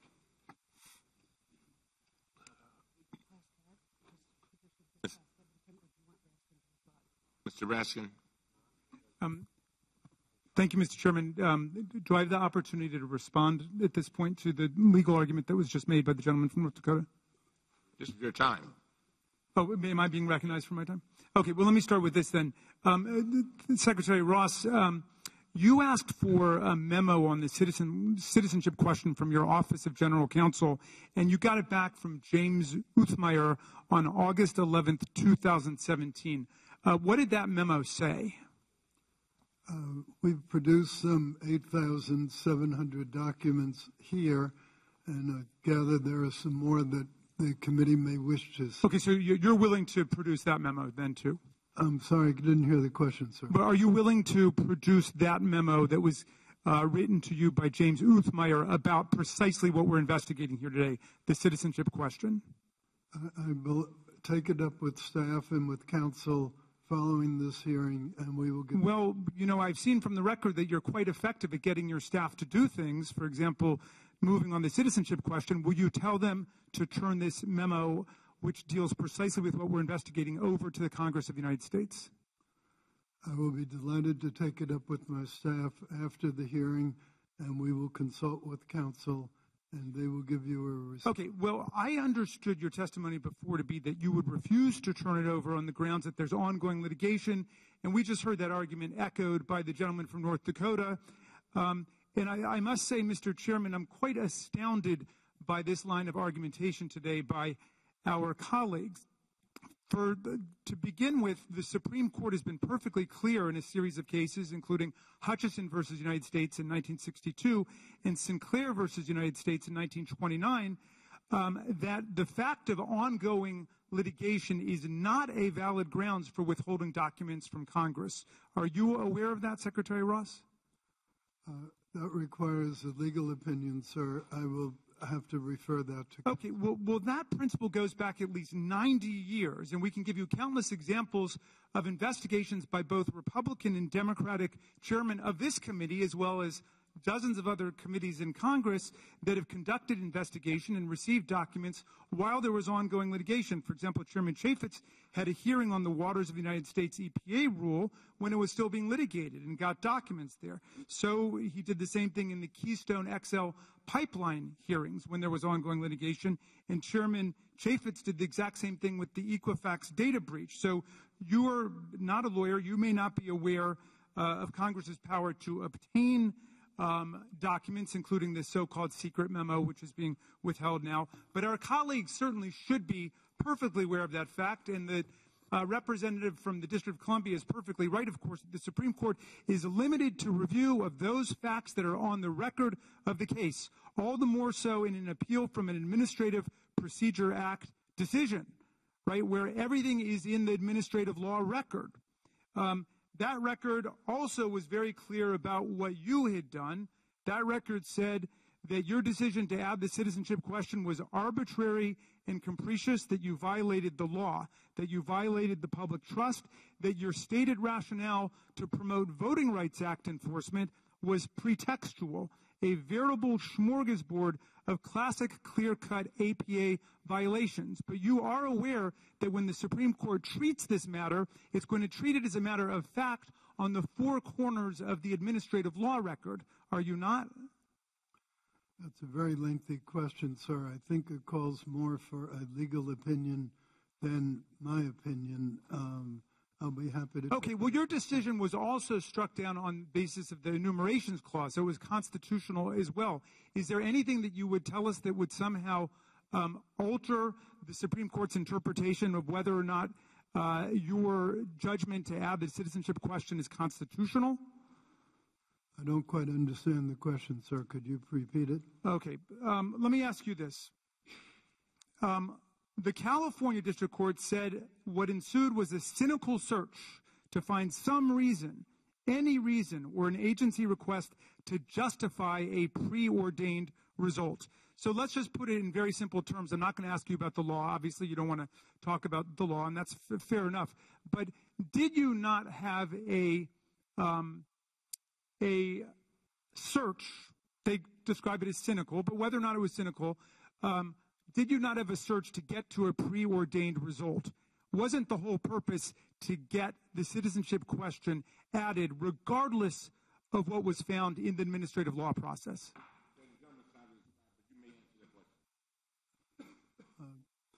The rationale for my decision is encompassed in the March 26, 2018 decision memo. That's the basis on which the decision was made, sir. Thank you, Mr. Secretary. Mr. Secretary, we know that decennial census data is used to apportion congressional seats. Each state gets one seat. The remaining 385 seats are divided amongst the 50 states based on total population. For over 150 years, the standard has been to count every person residing in the United States, every person regardless of legal statute in the United States. This whole time, we've been counting legal and illegal immigrants to apportion congressional districts, yet only citizens can vote. So we count illegal immigrants, but we don't want to ask questions about citizenship. We don't even ask legal status. Mr. Secretary, this seems like a huge problem, and I, for one, am very supportive of your decision to add a citizenship question to the 2020 census, and so is my delegation. This is the reason the citizenship question is such a threat. The Democratic majority believes if we only count citizens, they're going to lose their majority in Congress. This whole hearing is so transparently political, it's beyond legitimate overstate. So my questions to you, Secretary Ross. Would you agree that the main purpose of the census is to get accurate data about the U.S. demographics? The constitutional mandates are for the census is to try to count every person residing in the U.S. at their place of residence on the dates when the census is conducted. It is not to be used for immigration enforcement. It's not to be used for any other kind of enforcement or, for that matter, for any other purpose. Everybody who with access to the data takes a lifetime oath not to disclose individuals' private data. And the punishment for doing so under Title 13, as I understand it, is it could be a combination of a prison sentence and a substantial fine. So the basis of this is to better govern. Would that not be the case? I'm sorry, I couldn't hear the question. So the basis of the census we could actually look at is to better apply governing to the people. We're obliged, sir, to count every person who is here, regardless of citizenship status and regardless of anything else. We're right, required. and that's my point, is that the resources are better distributed to govern the people. I believe that was the congressional intent, but I wasn't there at the time, so now, I really can't judge, sir. Yeah, do other nations query their populations for census demographics about citizenship? Would you repeat the question, sir? Do other countries query their populations for citizenship? Oh, yes. The UN encourages all countries to ask the citizenship question, and quite a few do. A few of those that I can recall offhand include Australia, Canada, France, Germany, Ireland, Mexico, and the United Kingdom. I'm sure there are others, but those are ones that occur to me offhand. So I want to make sure I heard that right. The United Nations pushes that initiative, right? The United Nations recommends that countries ask the citizenship question. Yes, sir. Wow. Now, did Thomas Jefferson have the federal government ask about citizenship as far back as 1800? Yes, the question has been asked, I believe, at least since 1820. So, in one form or another, in one venue or another. So this administration should be given credit for following Thomas Jefferson's footsteps, should it not? Well, I'm a great admirer of Thomas Jefferson, but is there a question in that, sir? Well, I mean, this administration is following in the footsteps of Thomas Jefferson by asking this question. I believe that we are doing it for the reasons that were outlined in my March 26, 2018 decision memo. Those are the reasons why I did it, sir. And my last question, is it true that states often have to bear the costs of non-citizens, including providing health care, schools, law enforcement, food stamps, and housing? I believe that all people are counted for those purposes, sir. Thank you very much, Mr. Secretary. Thank you very much. Before we go to Ms. Prescott, I want to thank all the members for, many of you have changed your schedules just to be here, and I really do appreciate that, and I think it's very, very important. I'm talking to both sides. Thank you very much. Ms. Prescott. Thank you very much. Before I go on to my questioning, but Mr. Ross, you're aware also that Thomas Jefferson believed that slaves should be counted as 3/5 of a person for a population basis, so I'm not sure if Thomas Jefferson should be the litmus test for what we should be doing for a counting census. I wanted to ask you about the citizenship piece that you have here in the questions. I note that you have different delineations of categories for individuals. Where would individuals that were born in the District of Columbia fall under? I'm sorry, I didn't understand the question. Where would individuals who were born in the District of Columbia fall under your census question, your citizenship question? They are not born in a state, nor are they listed as Puerto Rico, Guam, the U.S. Virgin Islands, Northern Marianas, or were they born abroad? Where would they check off? I think that would require a legal decision. I'm not sure I'm qualified. So, but that's the question as how you have it outlined here, the different buckets that individuals could put down. Oh, yes. The reason that we had for using those particular buckets is those are the ones that were asked repeatedly on the American Community Survey. And so where would someone from the District of Columbia check? I'm sorry, ma'am, I wasn't able to finish my answer. But I just need an answer to that. Where would they check? I'm trying to answer your first question, if I could be permitted Well, to. where would they check on your list? Reason that we use the exact same question. I'm not interested in why you use the question. I just want to know if someone born in the District of Columbia, where would they check off on the listing that you have here? I think the list speaks for itself, ma'am. It doesn't speak for itself because you have born in the United States. Are you saying that people who are from Puerto Rico, Guam, the U.S. Virgin Islands, or Northern Marianas, not born in the United States? That's a separate one. But so where would individual from the District of Columbia? I think you're just showing that even from this alone, you don't think of individuals born in the territories as being part of the United States. And I'm just wondering where someone from the District of Columbia, if you were to make the argument that it's states, that is not a state. So my question, no, I will not yield. I don't have a lot of time. So I wanted to ask you about the Census Bureau Chief Scientist report that you discussed. You said Mr. Dowd wrote to you about the effect of the cost and accuracy of the census.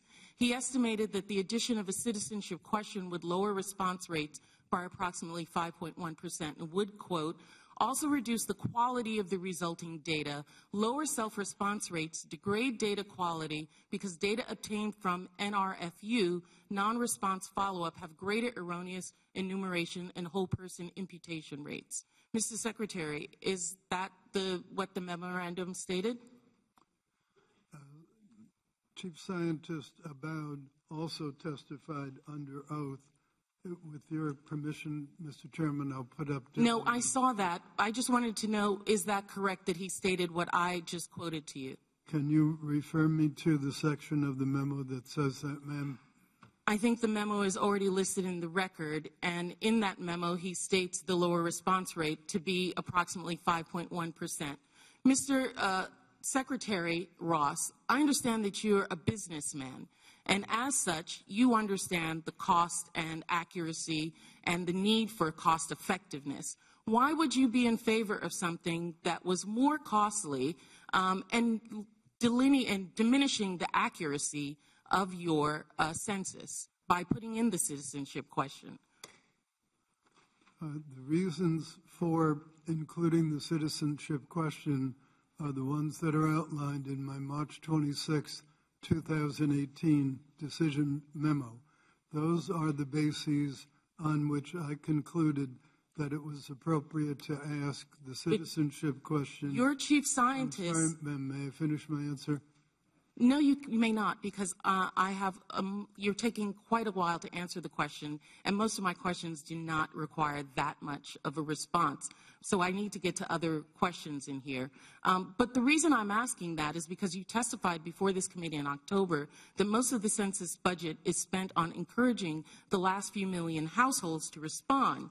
Whereas it says in the scientific report of Dr. Aboud that it would cost you $27 million additional funding to take up the inaccuracy of that. And in the court's opinion, which is the court's opinion of the state of New York versus the Department of Commerce and New York Immigration versus the United States Department of Commerce, that it's unlikely to remedy the reduction self-response rates, which means that hundreds of thousands, if not millions of people will go uncounted in the census if the citizenship question is included. Why would you want to increase the cost for that question? The gentlelady's time has expired, but you may answer the question. I have nothing to say, sir. Very well. Mr. Heiss.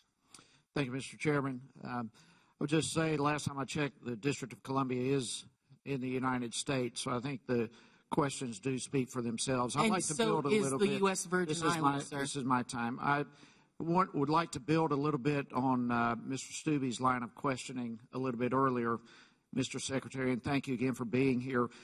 We all know in this room that there is ongoing civil litigation about the citizenship question on the 2020 census right now before the Supreme Court. Do you have any idea when the Supreme Court is scheduled to hear oral arguments? I believe it's somewhere around the 21st of April. That's correct. Somewhere in the 23rd, 6 weeks from now, more or less. More or less 6 weeks. So 6 weeks from now. Mr. Secretary, when the lower courts were considering the citizenship question, were you required to testify, or were you deposed? I was not testified. I was not deposed. The Supreme Court had issued what I believe is called a temporary stay that stayed any deposition or testimony by me. That's the whole point of this. In fact, the fact that you were not required to testify in the lower court, that in itself became a matter of contention and drew its own separate civil litigation. And as you just referenced, the Supreme Court stepped in because that issue was so important. Literally, they plucked it out of the lower courts, and they themselves said that they wanted to weigh in on that. And as you just mentioned, the Supreme Court placed a stay on you. This is what's so amazing me about this whole hearing today. The Supreme Court, the highest court in the land, has said Mr. Ross should not be deposed or give testimony on this matter until after they are able to decide on this matter. And it's alarming to me the willingness of this committee to disregard the wishes of the Supreme Court. And for all practical purposes, you are sworn in today. For all practical purposes, this is a deposition. Do you think it's reasonable to suspect that some plaintiffs involved in this case are possibly watching this today?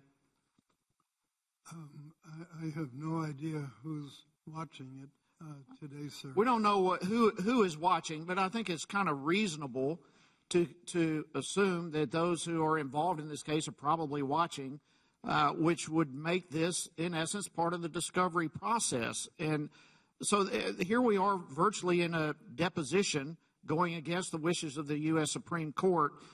And, I just look at the direction of this committee. 2 weeks ago, we have Michael Cohen here, an individual convicted of lying to Congress, coming back to give more testimony to Congress, and appears in every way that he lied again while he was here. And now we're having a hearing, in essence, a deposition going against the wishes of the Supreme Court. It just seems like this committee is, this whole hearing is inappropriate and out of order. And I would like to yield the remainder of my time to the gentleman from North Carolina, Mr. Meadows. I thank the gentleman for yielding. Mr. Secretary, I want to come to you. Over the past 100 years, prior to 2010, when President Obama decided not to include a citizenship question on the census, the prior 100 years, was there not a citizenship question on each of those censuses that were taken between 1910 and 2000? Yes, sir. I believe that is the case, that it was routinely asked in one form or another. Are you aware that there were 5 Democrat presidents that controlled what was going on the census and 5 Republican presidents that controlled what was going on the census during that same time period, so it was not partisan? Yeah, I haven't tried to make this a partisan event, sir, so I haven't kept track of which presidents did what. Well, that speaks well to the way that you're looking at this. One last question that I have for you. On the American Community Survey, there is a citizenship question that we currently ask each and every year to about 1% of the population. Is it correct that the most unanswered question on there is not about citizenship, but about their income? If memory serves, on some of those surveys, the largest non-response rate, certainly a larger one than the question of citizenship, did relate to weekly wages. All right, I yield back. I thank the chairman. Christian Murphy.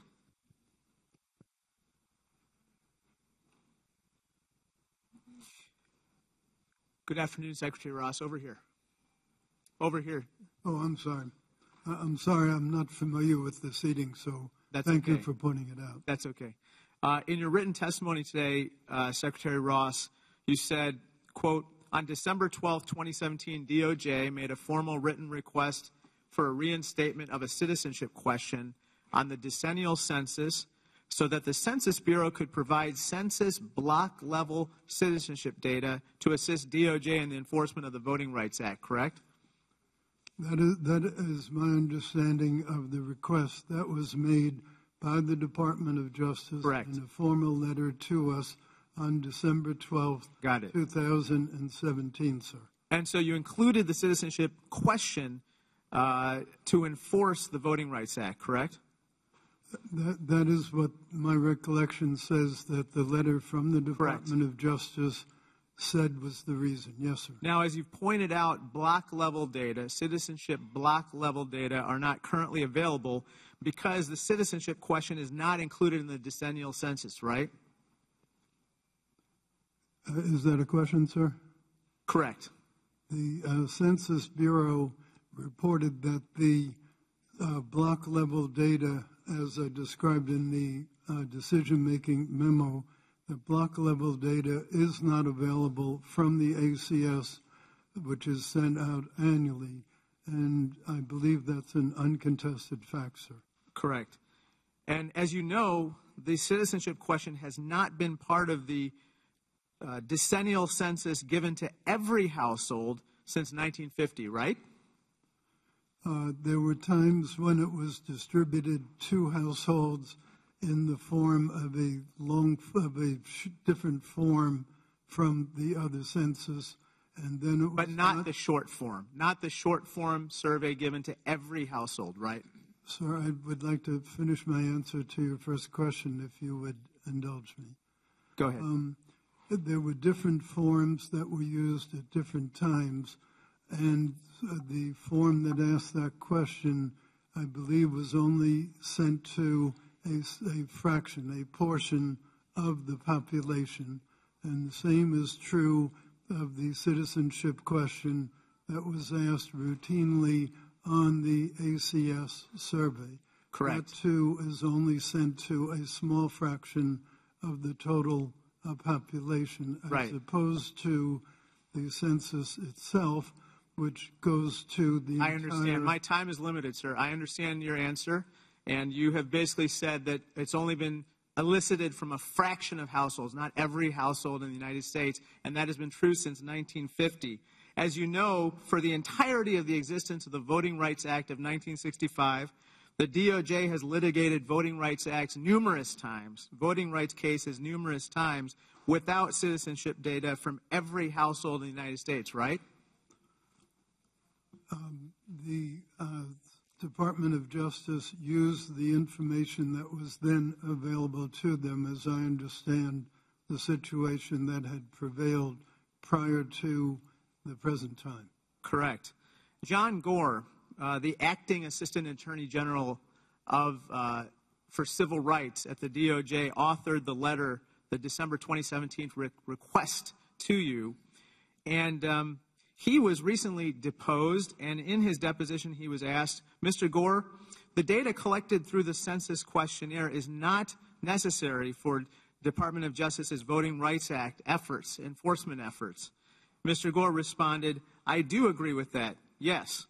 Sir, in light of this new information elicited from Mr. Gore at the deposition, I would assume that you would go back and reconsider including the citizenship question in the survey? I'm not familiar with the deposition to which you're referring. Do you have a copy of it, sir, that I could refer to? Yes, sir. We can provide that right after the questioning. Sir, when was the last time that you discussed the citizenship question with President Trump? I published a list in one of the litigations of the parties with whom I had discussions about citizenship question prior to the receipt of the December 12, 2017 memo. President Trump was not listed as one of the parties with whom I had discussions prior to the December 12th letter. And when you were interviewed for the position of Commerce Secretary, at that time before you joined the Trump administration, did you talk with anybody at the White House about the citizenship question? Not that I can recall, sir. Gentleman's time has expired. Mrs. Miller. Thank you, Mr. Chairman. And Mr. Secretary, thank you so much for being here today. As we have discussed the decennial census in this committee, I want to make this point perfectly clear. It is not controversial to count who is in the United States. In fact, it is important for us to know how many people are living within our nation's borders and within our individual states, so that we can properly and fairly distribute federal funds. Without these raw numbers, there is no way for us to ensure our citizens have sufficient funds to access critical programs like Medicaid, SNAP, Pell Grants, and other important programs. We need to know how many people within the United States are school-aged and accessing public schools. This number is critical for correctly appropriating federal funds to our states for their school systems. Even further, census data is used to calculate funding for the National School Lunch Program. Without proper data, it is impossible to ensure each state has adequate funding to provide lunches for impoverished students. Mr. Secretary, are you aware that there are 132 programs use Census Bureau data to distribute more than $650 billion in federal funds just in fiscal year 2015? I'm well aware that the census data are used as part of the appropriation process. I'm not conversant with the exact numbers you cited, but it's certainly big numbers. Mr. Secretary, did you know the top 5 programs which use Census Bureau data to distribute funds are Medicaid, SNAP, Medicare Part B, highway construction funds through the Department of Transportation, and Pell Grants through the Department of Education? That wouldn't surprise me at all. Mr. Secretary, did you know decennial census data is used to determine a rural community, a suburban community, and an urban community? I believe that is the case, yes, ma'am. Census data is necessary to determine what is rural and what is not. This data is used to determine who is in my district that is eligible for rural grants and aid. There are 22 programs at the Department of Agriculture and 33 programs at the Department of Health and Human Services that use this data to distribute federal funds. Even further, there are 16 programs at the Department of Education, 13 at the Department of Housing and Urban Development, and even 7 in the Department of Justice. Without this critical data, so many of our constituents would not receive sufficient access to these programs. That's why I'm even more surprised that my colleagues don't want to fully count the number of people within our borders. For the first time, using census data, Congress could get an accurate picture of how many citizens use these important federal programs, and also how many non-citizens are using federal programs. I think my constituents would want to know about where their tax dollars are going to support federal benefits for non-citizens. Mr. Secretary, would you agree that this is an important public policy goal? I'm well aware that the census data is importantly relied on for a whole wide variety of public policy objectives, and I'm very proud of the fact that that is the case. Thank you very much. I yield the rest of my time to Mr. Meadows from North Carolina. I thank the gentlewoman for yielding.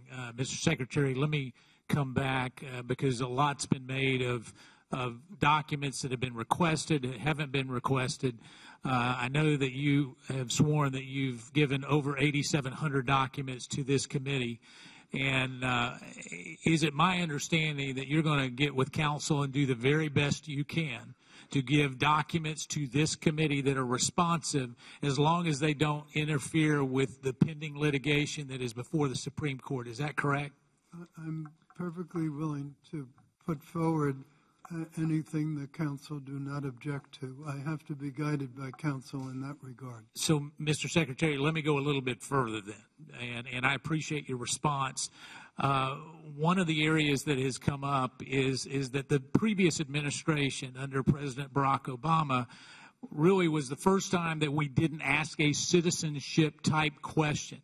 I'm sure in your archives, and we want to make a priority on being responsive to this request first, but are you willing to work with this committee to provide other responsive documents in terms of the decision-making on why, for the first time in a century, a citizenship question was not included in 2010? Would you be willing to do that? I really have no idea who was involved in the process or why.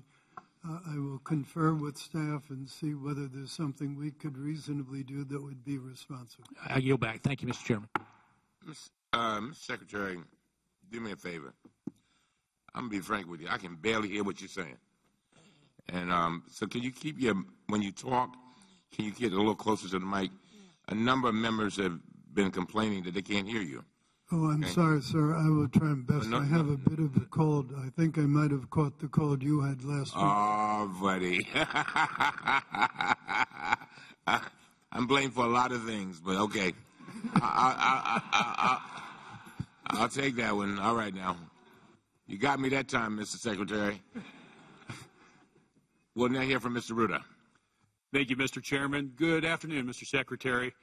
While I am extremely concerned about yours and other Trump administration officials' purported long-standing conflicts of interest with Russian oligarchs and ties to Vladimir Putin, we are focusing on the 2020 census in today's hearing. Nevertheless, I will be submitting my questions on those matters for the record, and I look forward to seeing your responses to those questions. Mr. Secretary, many federal agencies use census data to distribute federal funds. In fact, the Census Bureau found 132 programs used census data to distribute $675 billion in funds in 2015. Census data is used to distribute to programs like Medicaid, SNAP, Medicare, Pell Grants, temporary lunch programs, temporary assistance to needy families, and Section 8 housing choice vouchers. Federal agencies rely on this data when determining how to properly distribute their funds. Mr. Secretary, do you agree that it is important for Census Bureau data to be accurate? I'm well aware of the multitude of public policy uses and appropriation uses to which the census data are used. And that's why I was so insistent to make sure that the census was properly funded. It was at my initiation that the Office of Management and Budget. Excuse me, Secretary, this is kind of a softball question. Just wanted to ask you, do you agree that it's important for Census Bureau data to be accurate? We are pledged to provide the best. Yes or no? Census Bureau data should be accurate. I'm trying to answer, sir, as best I can. We are dedicated to the concept of providing the most accurate and best data that we possibly can, and that's why we have committed so many resources and so much effort, as I've described before. So that would be a long-winded yes? I think the answer speaks for itself. Inaccurate census data could affect the proper allocation of federal funding as well, correct? So if it's inaccurate, to the degree it's inaccurate, it will impact how federal funds are distributed, correct? I believe that the census data should be as accurate as it can be for that whole variety of reasons, sir.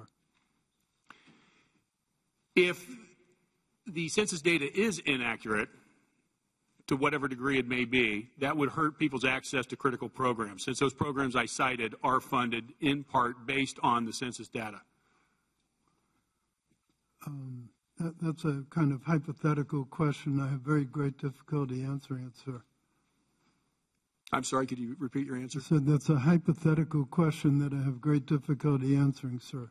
So you are saying that if we had inaccurate data, you don't know whether that would impact federal funding in these programs and how it's disseminated by state? I don't think that was the question. I think the question was, would inaccuracies in the census data reduce the amount of funding that went to a given state? The reason that that's hypothetical is that involves the assumption that the only errors would be undercounting. Businesses and industries also rely on this data to develop strategies and support their businesses. Would you agree that inaccurate census data could hurt businesses that rely on the data? We are pledged to trying to provide the most accurate and most complete data that we can under the circumstances. For those reasons and for the host of other reasons that already have been cited here earlier in some of the remarks and in my testimony itself. We will continue to be pledged to do so, and that's why I've worked so hard to get the complete count committees, to get the partnerships developed, to do massive advertising, and to hire more partnership specialists by far than ever were hired before, sir. Thank you, Mr. Secretary. I am concerned, if I could reclaim my time, I am concerned that your decision to add a citizenship question to the 2020 census, which has drawn strong criticism from Democratic and Republican former directors of the Census Bureau, could adversely impact communities across the country, since this census will determine the allocation of federal funding to vital programs throughout the year 2030.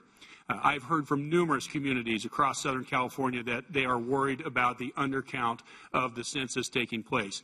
Those concerns were highlighted in this article published in the Orange County Register on 23/2018, and I'd like to ask unanimous consent to have this article placed in the record. Without objection, so ordered. Thank you. I yield back. Gibbs. Thank you, Mr. Chairman. Thank you, Mr. Secretary, for being here today on a voluntary basis. There's been a lot of discussion on the census and this, and it's quite clear in the Constitution. It says, "We, the people of the United States," referring to the sovereignty of the citizens' body who constitute the nation, and uses the word citizen 27 times. The Declaration of Independence also recognizes that governments are instituted among men to secure their rights. Citizenship and the sovereignty of our nation are fundamentally linked. And I think it's important to get an accurate count of the American body for the politics, and especially in light of what's going on in the immigration debate. As was an earlier question, but I just want to reemphasize it.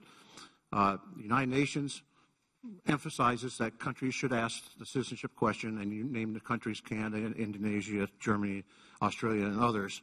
My first question is, when a census form comes back and one of the questions is left blank, is there any action taken? How's the Census Bureau handle that if there's that one question that's not answered? Thank you for that question, sir. The Census Bureau career professionals have a process for estimating the answer to the question.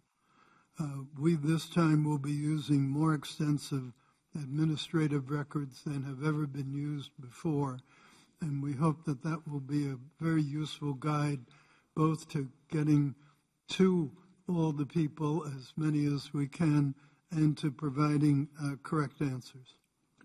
Also, does the Census Bureau or your department have, for example, is on the American Community Survey, which we asked that the citizenship question, is there data that says that non-Hispanics or Hispanics have a different ratio of answering the question? With that on there?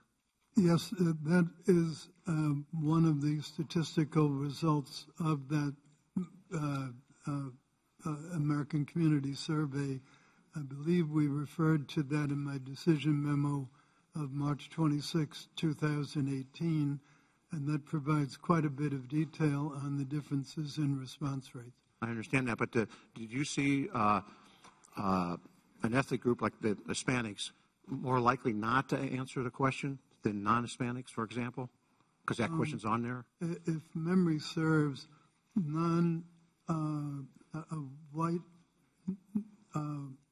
white non-Hispanics had the highest response rate, the lowest non-response rate. I believe that black non-Hispanics had the highest non-response rate, and I believe that Hispanics had the second highest. But that's just by memory. I would really refer you to my March 26, 2018 decision memo, because that will have the precise also, in it. There was a bill sponsored in the last Congress by one of my colleagues, 4906, and it specifically would not ask a naturalization question, immigration question, or a citizenship question, but it did allow for to ask those questions on the American Community Service Survey. The American Community Survey has asked the exact same question routinely for quite a lot of years, and that's the exact set of questions that we propose to use has been exposed to over 30 million Americans over a period of time. That's a much more extensive set of tests than ever would have been done in a little sample test directly to prepare for an individual census.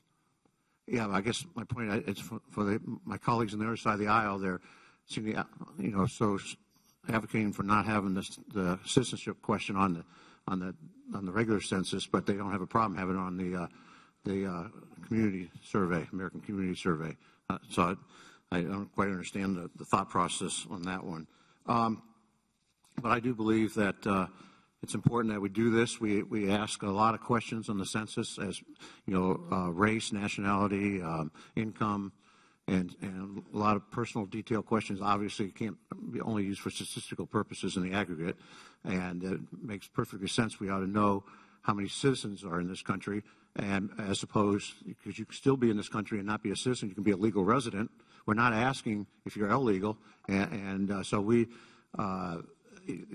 I guess what I'm trying to say, legal and illegal, so it doesn't make any sense. But as citizens, so I see I'm about out of time, but appreciate you being here and moving forward in this. Thank you. Thank you. Lawrence.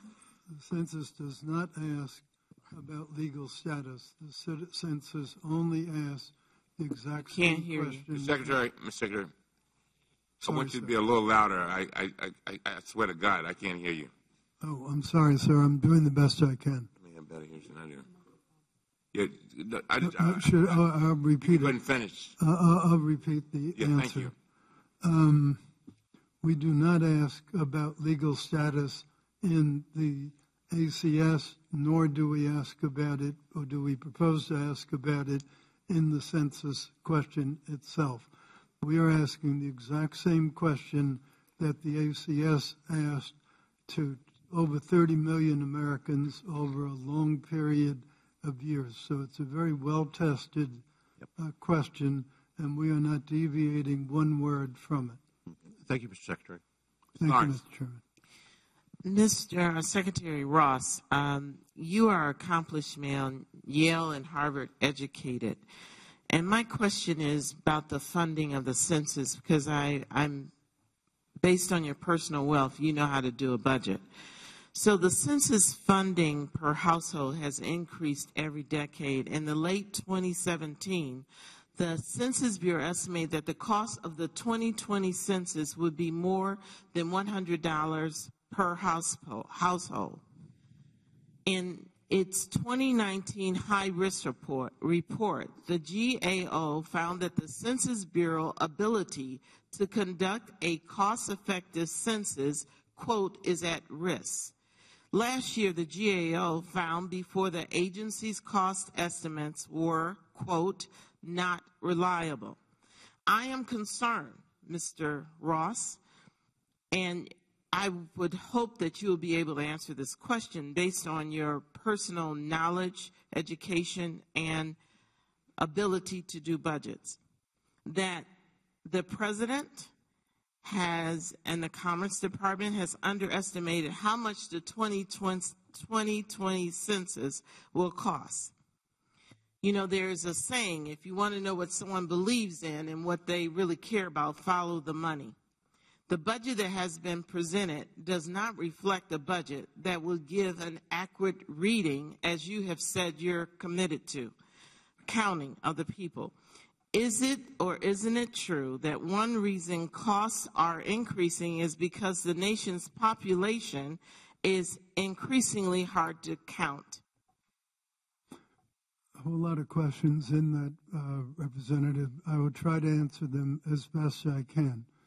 The way we came to the estimate of the funding that would be required was by using professional cost estimators brought in from outside and from within government. We had one group do a top-down estimate, the other group do a bottoms-up. We compared them. We spent a huge amount of hours trying to get to the right answer.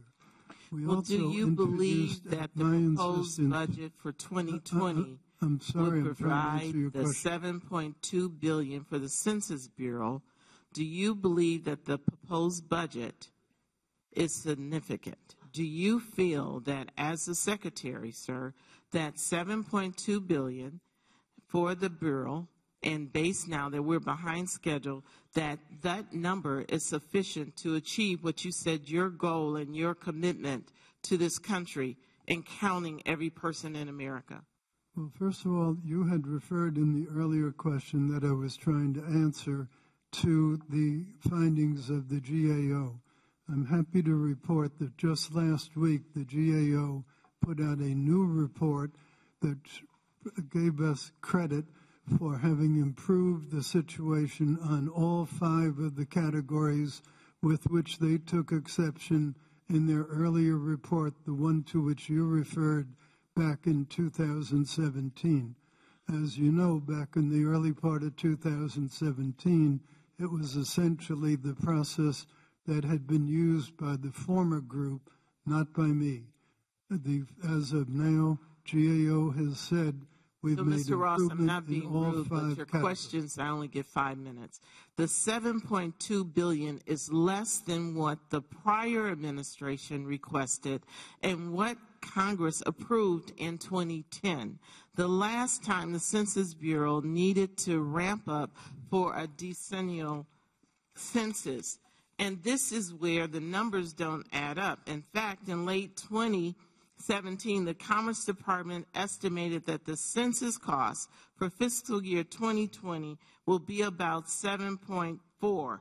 Why is the President's budget, sir, below this request and this estimate? Well, I have no idea why the President's budget is below the request. Did you have any input in it? I did not. So you, as the Secretary of Commerce, had no input on what the numbers were presented for the census, for the record? The President's budget is the President's budget. I'm not at So what is your budget, sir? I'm sorry.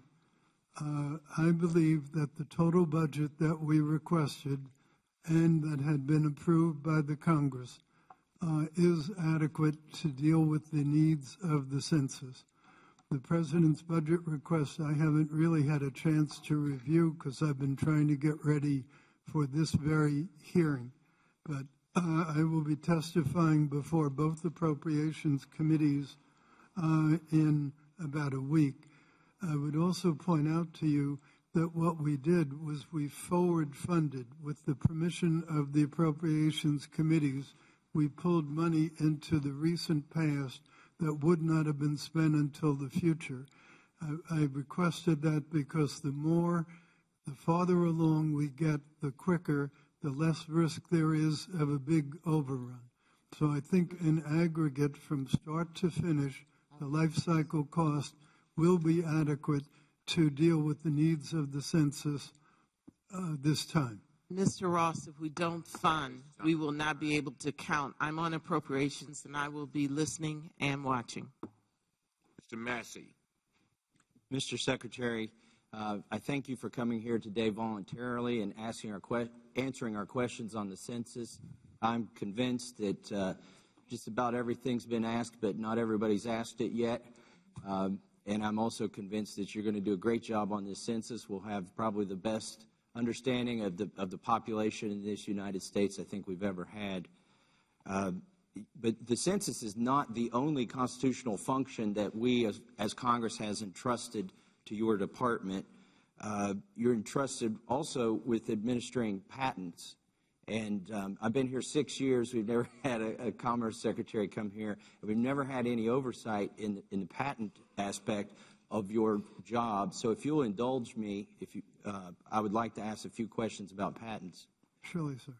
So Article 1, Section 8, Clause 8 authorizes Congress, and this is what we've given to you to administer, to promote the progress of science and useful arts by securing for limited times to authors and inventors the exclusive right to their respective writings and discoveries. And I think this is an undervalued function of the Department of Commerce. Occasionally you see people running for president and they say we should get rid of the Department of Commerce. And I think they forget that, number one, you're charged with doing the census, which is constitutional, and number two, you're charged with administering patents. Can you give us an update on sort of the status and your approach and strategy and where we are in terms of implementing the patent clause of the Constitution within your department? Yes, sir. I'm a great proponent of strong patents and strong enforcement of the patents, both in terms of within the U.S. and externally. I recently had the great pleasure to sign with the director of the Patent Office and with the President the 10 millionth patent issued by the United States of America. No other country has ever issued anything like 10 million patents. And interestingly, about half of those were within the last 20 years, because the rate of innovation in this country is growing at a very rapid pace, and it's a very good thing because that's a lot of what our future will depend upon. So one of the important topics in the current discussions with the Chinese is enforcement of intellectual property rights.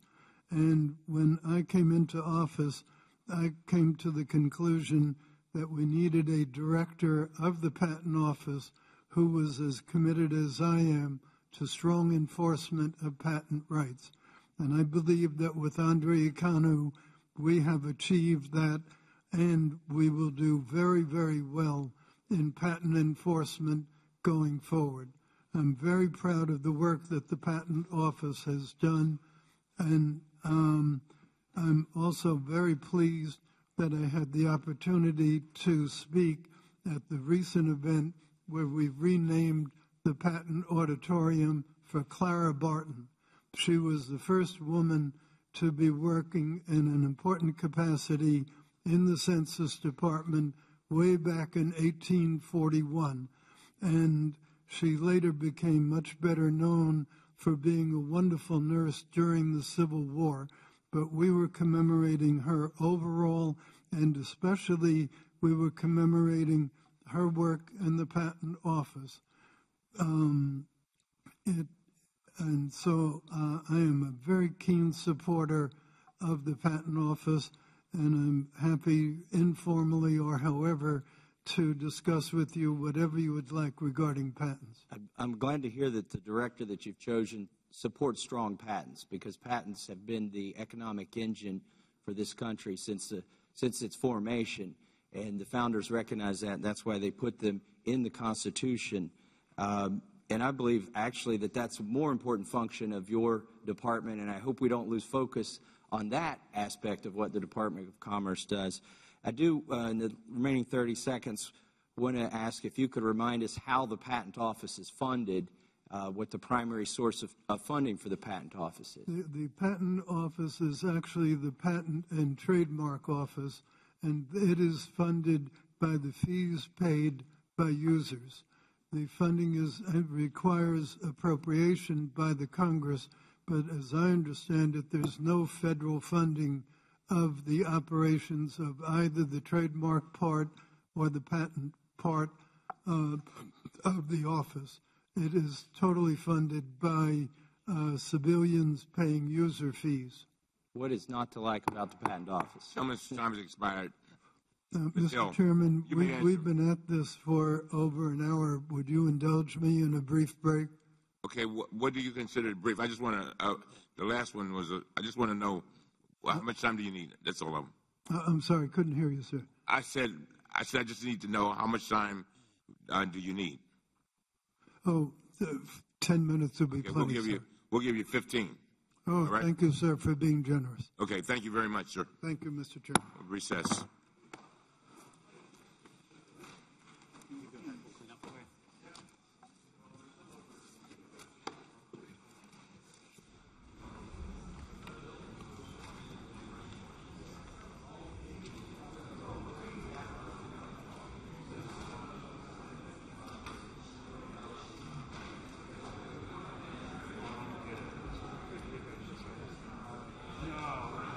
So here's what I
call the hearing back to order.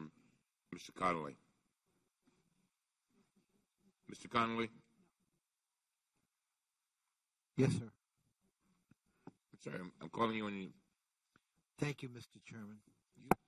Welcome, Secretary Ross.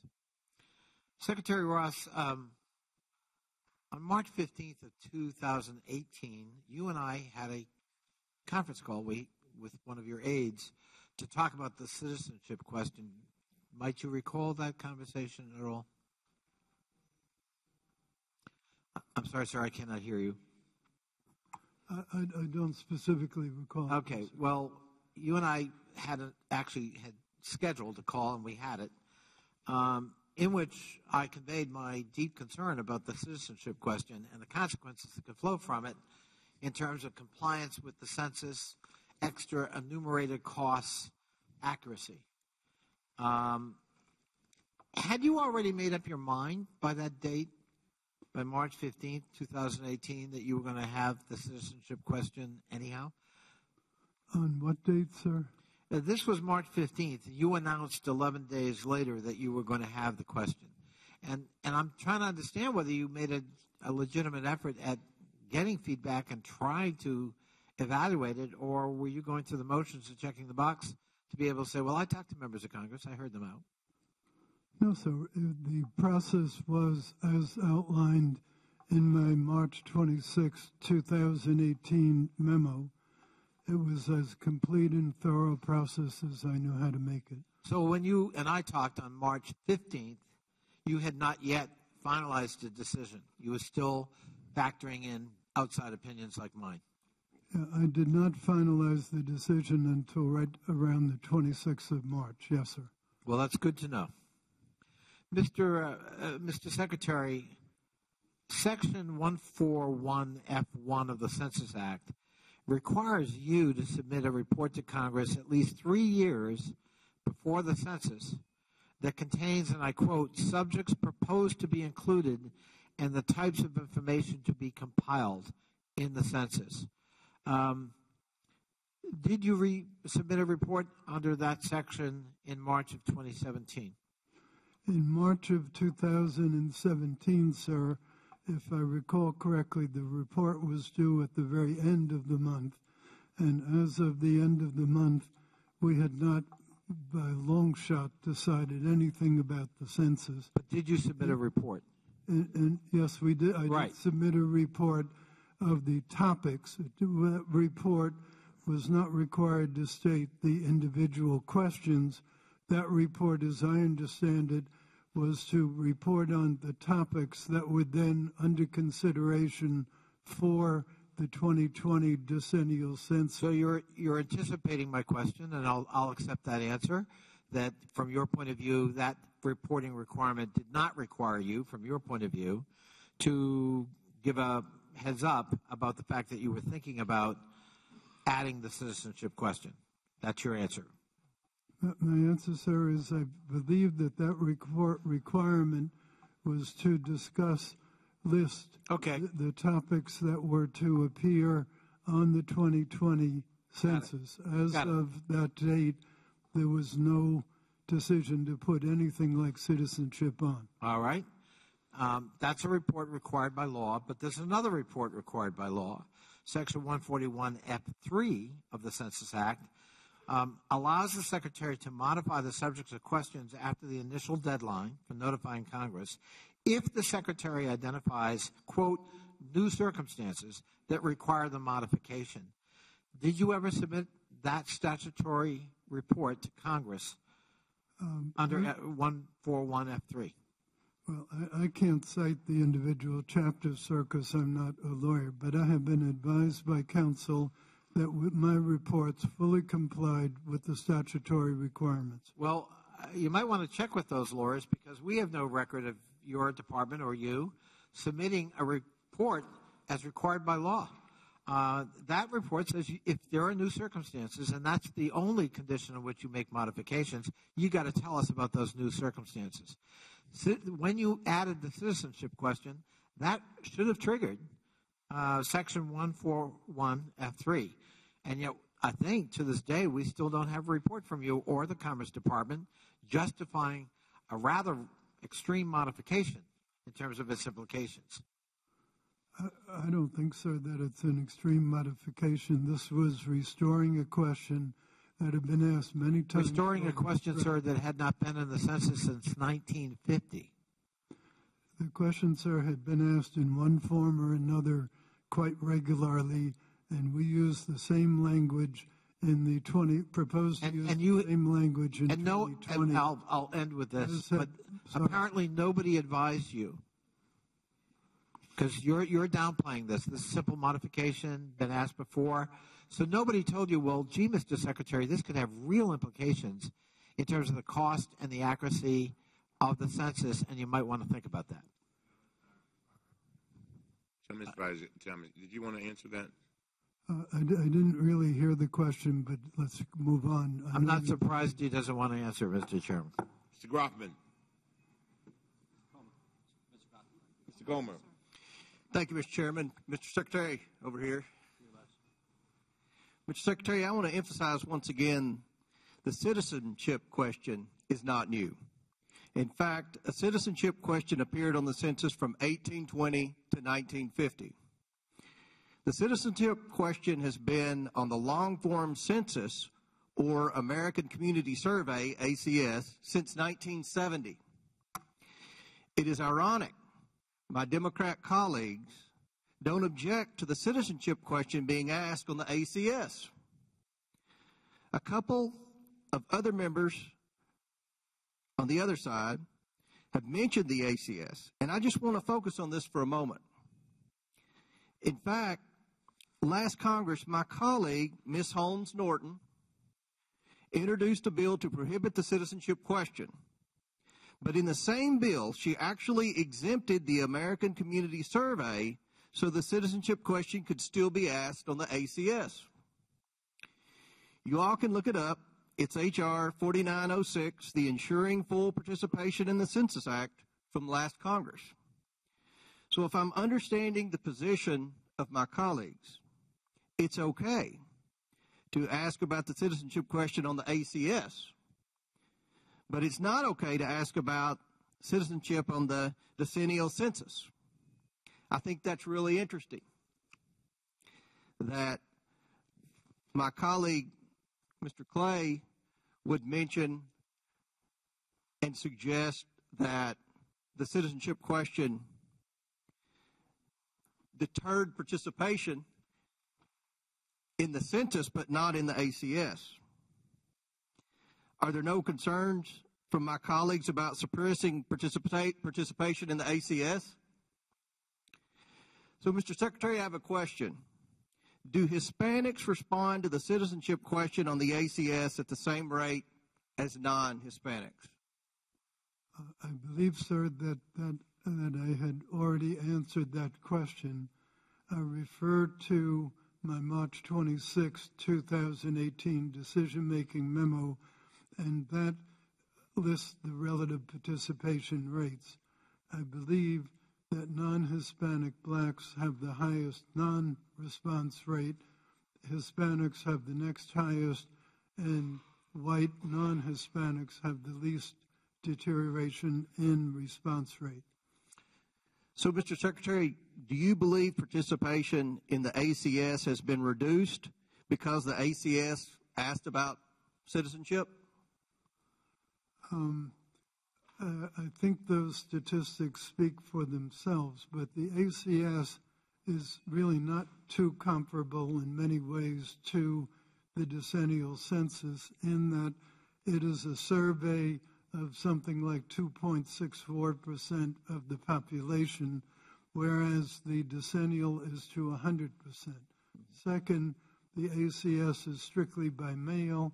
There's no internet response. There's no marketing movement toward encouraging people to participate, nor is there any NDFU, namely non-response follow-up. So it's really, in many ways, not quite comparable to the environment within which the 2020 decennial census will be administered. The most troubling part about all this, the fury stirred up by my colleagues on the other side of the aisle on the citizenship question, actually has the consequences of suppressing participation. All people hear about is the citizenship question, and they immediately think they should not throw their, well, they immediately think they should throw their census in the trash. This is the exact opposite message my colleagues should be sending to Americans. In fact, my colleagues are creating a self-fulfilling prophecy with their rhetoric. Let's focus on the real oversight needs of the census. Information technology. Will the gentleman cybersecurity. yield? Point of information. No, I will not. I would like to reserve my time. I'm asking the Secretary a question. Let's focus on the real oversight needs of the census, information technology and cybersecurity, and stop this partisan attack on the census. The census is very important to determine the makeup of Congress, to determine federal funding, and we need to have the participation of all Americans, and we need to have data that's been asked since the beginning of the formation of this country and get a head count of every American. Thank you, Mr. Thank you very much. Mr. Lynch. Thank you, Mr. Chairman, for holding this hearing. Let's take the gentleman up. Let's take him up on that. I was going to ask him questions about the census, but Mr. Secretary, I do want to talk to you about the importance of compliance with congressional documents. So this committee and several outside groups are doing an investigation regarding the transfer of sensitive technology to Saudi Arabia, sensitive nuclear technology to Saudi Arabia. Your office oversees the export of sensitive technology to foreign countries. Now, we have information from from multiple whistleblowers that this program called Middle East Marshall Plan, which was originally initiated by Michael Flynn, the former National Security Advisor who pleaded guilty, and Jared Kushner, who is the special advisor to the president, also his son-in-law, and Thomas Barak, who ran the inauguration committee for the president. Now, they have an obligation under the Atomic Energy Act to discuss this with you and with us. May I ask you, have you had any conversations with Mr. Kushner or Mr. Barak or former National Security Advisor Michael Flynn about the transfer of sensitive nuclear technology to Saudi Arabia? I believe, sir, that the conversations between myself and other administration officials, particularly White House officials, is confidential, and I'm not authorized to disclose it, beyond which I believe by agreement with Chairman Cummings, we were not going to talk about technology transfers to Saudi Arabia. I was just encouraged by my colleagues on the other side of the aisle to get into this information. I was invited by my colleague to talk about some other issues regarding national security and other matters. So I'm just following up on an invitation and trying to see if you'll be any more responsive to those issues. I don't know that. So I don't want to. I'm not interested in. I understand the confidentiality issue, the aspect of that, but I'm just asking if those conversations happen. If you have had meetings with those individuals regarding the transfer of sensitive technology to Saudi Arabia. That's all. Could you repeat the question, sir? Sure. Have you had any conversations, or your staff had any conversations with either Michael Flynn, Jared Kushner, or Tom Barak, who are involved in trying to transfer sensitive nuclear technology to Saudi Arabia? Have you had those conversations, any of them? As I've said, sir. The gentleman has the floor. Yeah, but Mr. Chairman, this goes explicitly against what you sent in the letter to Mr. Ross. The scope of the committee's March 14th hearing will not include questions relating to the transfer of nuclear technology to Saudi Arabia. Again, you said this several times earlier. Not my words, your words. Well, we were just invited by your side to ask him this question. I'm just telling you that's not what our side was talking about, obviously, and that's not what the chairman told the secretary that the scope of the hearing was going to be focused on. Mrs. Lynch's time. Excuse me, Mr. Lynch. Okay. The secretary is right. We had an agreement, and you do not have to answer the question, but if you wanted to, it's fine. Okay. All right, now, Mr. Lynch, we will go back to you. Would the Secretary like to answer that question? Thank you, Mr. Chairman. My conversations with White House officials are confidential. I'm not authorized to disclose their content nor to disclose the fact of any such conversation. Okay, so let's talk about the request for documents then, just to the Commerce Department. I'm not asking any particulars. I'm just asking about the process here. So ourselves, this committee, as well as several public interest groups, have been asking for documents related to that subject, and we have received 0 documents from the Commerce Department, your office. And do you understand the obligation to submit that information? As I understand it, sir, we have submitted some 8,700 documents, and with permission of the chairman, we are entitled to make some subsequent submissions. As to the details of what gets submitted, I will rely on advice of counsel. So you're saying here, under oath, that you sent 8,000 pages, in response to our request? I'm told by my... Because on our end, we haven't received a single page, so maybe they were misdelivered. I'm just trying to figure that out. I'm told by my staff that we have submitted some 8,700 pages.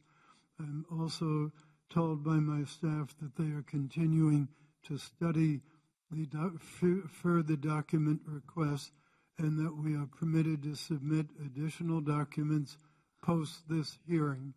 And I'm sure that they will responsibly deal with those requests. Very good. Thank you. Mr. Chairman, my time has expired. Yeah, Mr. Chairman, point of clarification. Yes. I think, and I don't want to speak for the gentleman where he was going with his questions and where the answer. I think there was a different answer to a different question. I think he was talking about... Straighten that out right now. That would be helpful. Well, because we're going to have to come back and straighten it out. I think he was talking about they've responded with 8,700 documents to the initial request. Your request, I think, was with regards to the nuclear Saudi Arabia, and I don't think his question was... I think y'all were talking over each other. All right. For the right, I just want to establish that we haven't received any documents with respect to the transfer of nuclear technology to Saudi Arabia. Just put that on the record, and I can understand if the gentleman was confused. Thank you. All right. Thank you. Mr. Brosnan. Thank you. First of all, I'd like to apologize for you having to be here today. It kind of amazes me that anybody would think over here. Amazes me to think that anybody would think it's controversial to put this question on the annual survey. And I'll just make one other opinion. I notice on your plan survey you break down citizens between people born in the United States, people born abroad of U.S. citizens. You break things up, and you break up no, not a citizen into only one group, just not a citizen. And, of course, there are many reasons why you might be in this country and not a citizen. You could be here on a work visa, could be here on a student visa, could be here illegally. And I guess I wish you'd consider breaking those down, because as a congressman, I'd like to know the different reasons why you would be here and not be a citizen. But now I'll go on to the questions I had planned for you. I've looked at a few examples of state driver's license applications, including some driver's license applications from states that normally would be considered Democrat states. I think I've given you some handouts of some of those, correct? And I want to show you an example. I think they have it here to put up. An example from my home state of Wisconsin. Oh, it's right behind. It's right behind me. Good. I hope you can see that. We have an example here from the District of Columbia.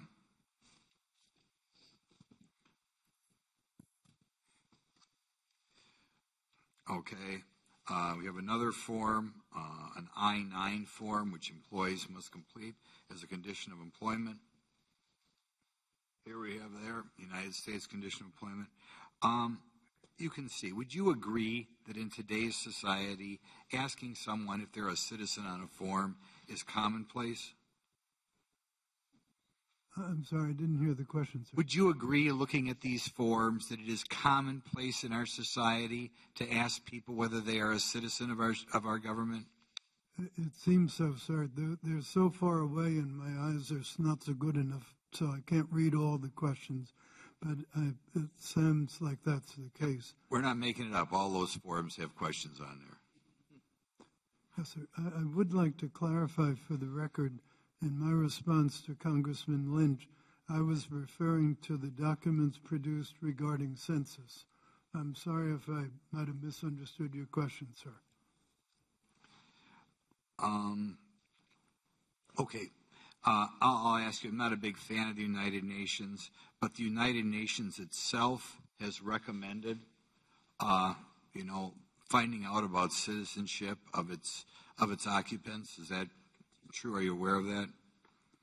Yes, the United Nations has recommended that countries ask the citizenship question or some form of it, and many countries do. I believe I mentioned a few: Australia, Canada, France, Germany, Ireland, Mexico, and the United Kingdom are a few that occurred to me offhand.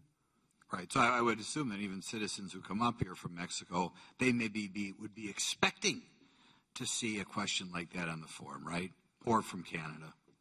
Well, my understanding is that Mexico asked the citizenship question in some format or another. Correct. I think we have some more slides of these, and maybe we won't even put them up, but I'm looking around. We even have a slide up here from Mongolia.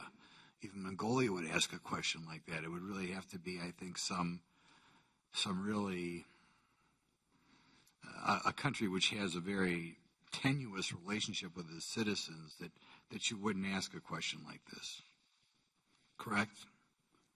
All I know, sir, is that it had been routinely asked in the United States in one form or another for most of the last 120 years, and it is asked in other countries, some of which I described in my testimony before, and it is also recommended by the United Nations to be asked. Okay. Thank you very much, and I'll just hope that when you leave... Will the gentleman yield? My good friend from Wisconsin? Well, since I'm such a good friend, yeah. You will. I shouldn't have been that good of a friend. Listen, there's been so much discussion about the history of the census. I ask unanimous consent to put this memo from the Congressional Research Service on the history of the citizenship question, which clearly details that a question on citizenship has not been asked to the entire American population since 1950. And they do an outline and a detail of every time that this question has been asked, in what form, on the long form and other areas. Without objection, so ordered. Thank you. Mr. Chairman, I've got a unanimous consent request then with a CRS report as well that's germane. This is a CRS report. Well, I've got one that's dated actually, well, the chairman hadn't recognized me. Thank you. I'm learning. It's hard, but I'm learning, Mr. Chairman. You know, my mother used to say, you teach people how to treat you. Thank you, Mr. Chairman. I ask unanimous consent that we enter into the record the Congressional Research Report of March 8th that actually does outline everything. It says that all but the earliest census have included questions reflecting some national interest in citizenship, immigration, foreign birth, and foreign percentage. And I ask that unanimous consent that it be entered into the record. Without objection, so ordered. Ms. Hill. I'm going to ask unanimous consent as well. We earlier, I believe it was Mr. Meadows, asked to enter an NPR article into the record. So I think we have a joint belief that NPR is a credible news source and not fake news. So this article it contradicts what my colleagues in the minority and what Mr. Ross have been saying all afternoon, that citizenship has been a standard census question. NPR clarifies that this claim is inaccurate, incomplete, and misleading, and that a quick history of the decennial survey makes that clear. So this, I would like to enter that into the record. No objection, so ordered. Okay, and two more points of quick clarification. The ACS only represents or only surveys 3% of the population, so it's a very different comparison to when we're asking the entire population to fill out a survey, and that it's only in combination with the deportation, policies, and anti-immigrant rhetoric of this administration that we are so concerned about it suppressing participation. Moving on. Secretary Ross, on March 20th, 2018, you testified in front of the House Appropriations Subcommittee on Commerce, Justice, and Science. Can we please roll the clip? Has the President or anyone in the White House discussed with you or anyone on your team about adding this citizenship question? I'm not aware of any such. Mr. Ross, since your testimony, however, new evidence has come to light showing that a senior White House official did contact you about the citizenship question. In fact, you've since admitted this in a letter to our committee on December 21st, 2018, writing, quote, Stephen Bannon called in spring of 2017 to request that I speak with Chris Kobach about the latter's ideas about including a citizenship question on the 2020 decennial census. In spring of 2017, Mr. Bannon worked at the White House as chief strategist and senior counselor to President Trump. Is that correct? I'd like to refer back to the slide that you put up because I don't think. Well, just please answer if he worked as the White House, at the White House as the chief strategist and senior counselor to President Trump. I'm sorry, would you repeat the question? Did Mr. Bannon work at the White House as the chief strategist and senior counselor? Was that the time that you spoke with him? I believe that is correct. What did you discuss with Mr. Bannon about the citizenship question? The extent of the discussion was he requested that I consider taking a phone call from an individual called Chris Kobach. What did he say what did Mr. Bannon say he wanted you to speak about with Mr. He said that Kobach had a question that he thought should be asked on the census. Did Mr. Bannon support the addition of a citizenship question? And that's the extent of the conversation, as I remember it, is what I already testified to. So he just hung up after that? The phone call was very brief, and its purpose, as far as I could tell, was simply to ask me if I would take a call from Chris Kobach, and I agreed to do so. Did you have any other conversations with Mr. Bannon or anyone else at the White House about the citizenship question at any time? My conversations with others at the White House are confidential. I'm not authorized to disclose them, but I did provide in a supplemental memorandum a list of parties with whom I had conversations prior to the December 12, 2017 formal request from Department of Justice that we add the question, and the names that are on that are complete. Did Mr. Bannon or Mr. Kobach or anyone else tell you the President's view on the citizenship question? I'm sorry, could you repeat the question? Someone was coughing. Did Mr. Bannon or anyone else tell you the President's view on the citizenship question, including in your subsequent conversation with Mr. Kobach? Other than what I've already testified to in connection with the phone call from Mr. Bannon, any other communications I've had with people in the White House are confidential. I'm not authorized to disclose them, and that's been the longstanding policy of both Democratic and Republican administrations. Well, okay, then when you testified to Congress before Congress last year, you swore to tell the whole truth. So I'm just a little bit confused when you said you're not aware of any such conversations or any such conversations, but then you say that you were it was confidential. How do these two work together? Mr. Chairman, may we please put up Demo 1? Federal 1.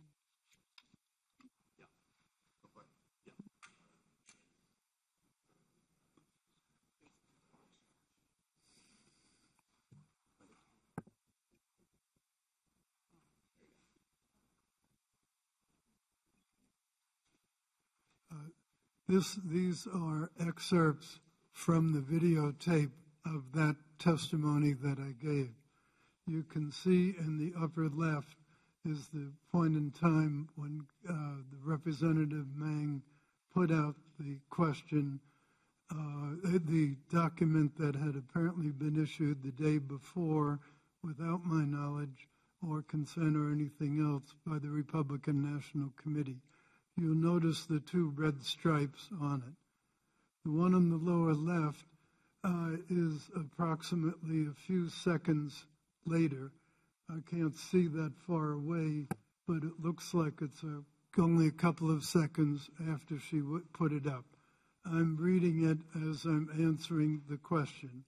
And as you look at the third slide, which is another couple of seconds later, that is when I was completing my testimony, and you can see from the red stripes, I was referring to the very same document. That is the document to which I was responding. Were you finished? I'm finished, Chairman. Thank you for your indulgence in letting me put up the demo. Thank you very much. Mr. Cloud. Thank you. Mr. Secretary, I am to your left. Way left. Over here. Hello, sir. Thank you for being here, Mr. Sorry, Secretary. again, I'm unfamiliar with the way seating works at these hearings. It's not a problem. Welcome to your fourth hour of testimony. The chairman has said that this was a new census question. It's been repeated a number of times that this isn't a new question. This question's been used before. As a matter of fact, the proposed question in the census is virtually identical to the one the Clinton administration used in the 2000 long-form census. Now, that census is personally of note because that was the first census that my family had to fill out. And for me and my new bride, the citizen question was a notable one in that I was born here and am a citizen, and at the time she was not. Yet, we didn't find that question offensive nor invasive. As a matter of fact, a number of the other questions on that census, the phone number, does this person speak a language other than English at home? How does this person know English, or how well does this person know English? What's the mental and emotional health? Does this person have difficulty bathing or dressing? Where did you work last week? How did you get to work? What time did you leave your house? How long was your commute? One filling out the census could feel like they were the subject of a song by Sting. So the point is that this citizenship question is not really that invasive and was expected by my new immigrant wife coming into this country. Back to the basics for a moment. We have a census because it's constitutionally mandated, right? I'm sorry, I couldn't hear that. We have a census because it's constitutionally mandated. That's correct? Yes, the Constitution mandates that once every 10 years we do a count of the population. Does the Constitution require us to ask about age? No, sir. Sex? About? Sex? No, sir. Relationship status? No, sir. Race? No, sir. Phone number? I don't believe they had phone numbers back in the Constitution. I think you're correct. Alexander Graham Bell was soon to be working on it. But what is required to be asked? I believe the constitutional requirement is simply to count all people who are residents here as of the date of the census in the place where they reside. Correct, for the purposes of apportionment. If my colleagues are concerned that asking personal questions lead to an undercount and add cost, should the Bureau consider a census with only the one question required? It has been longstanding practice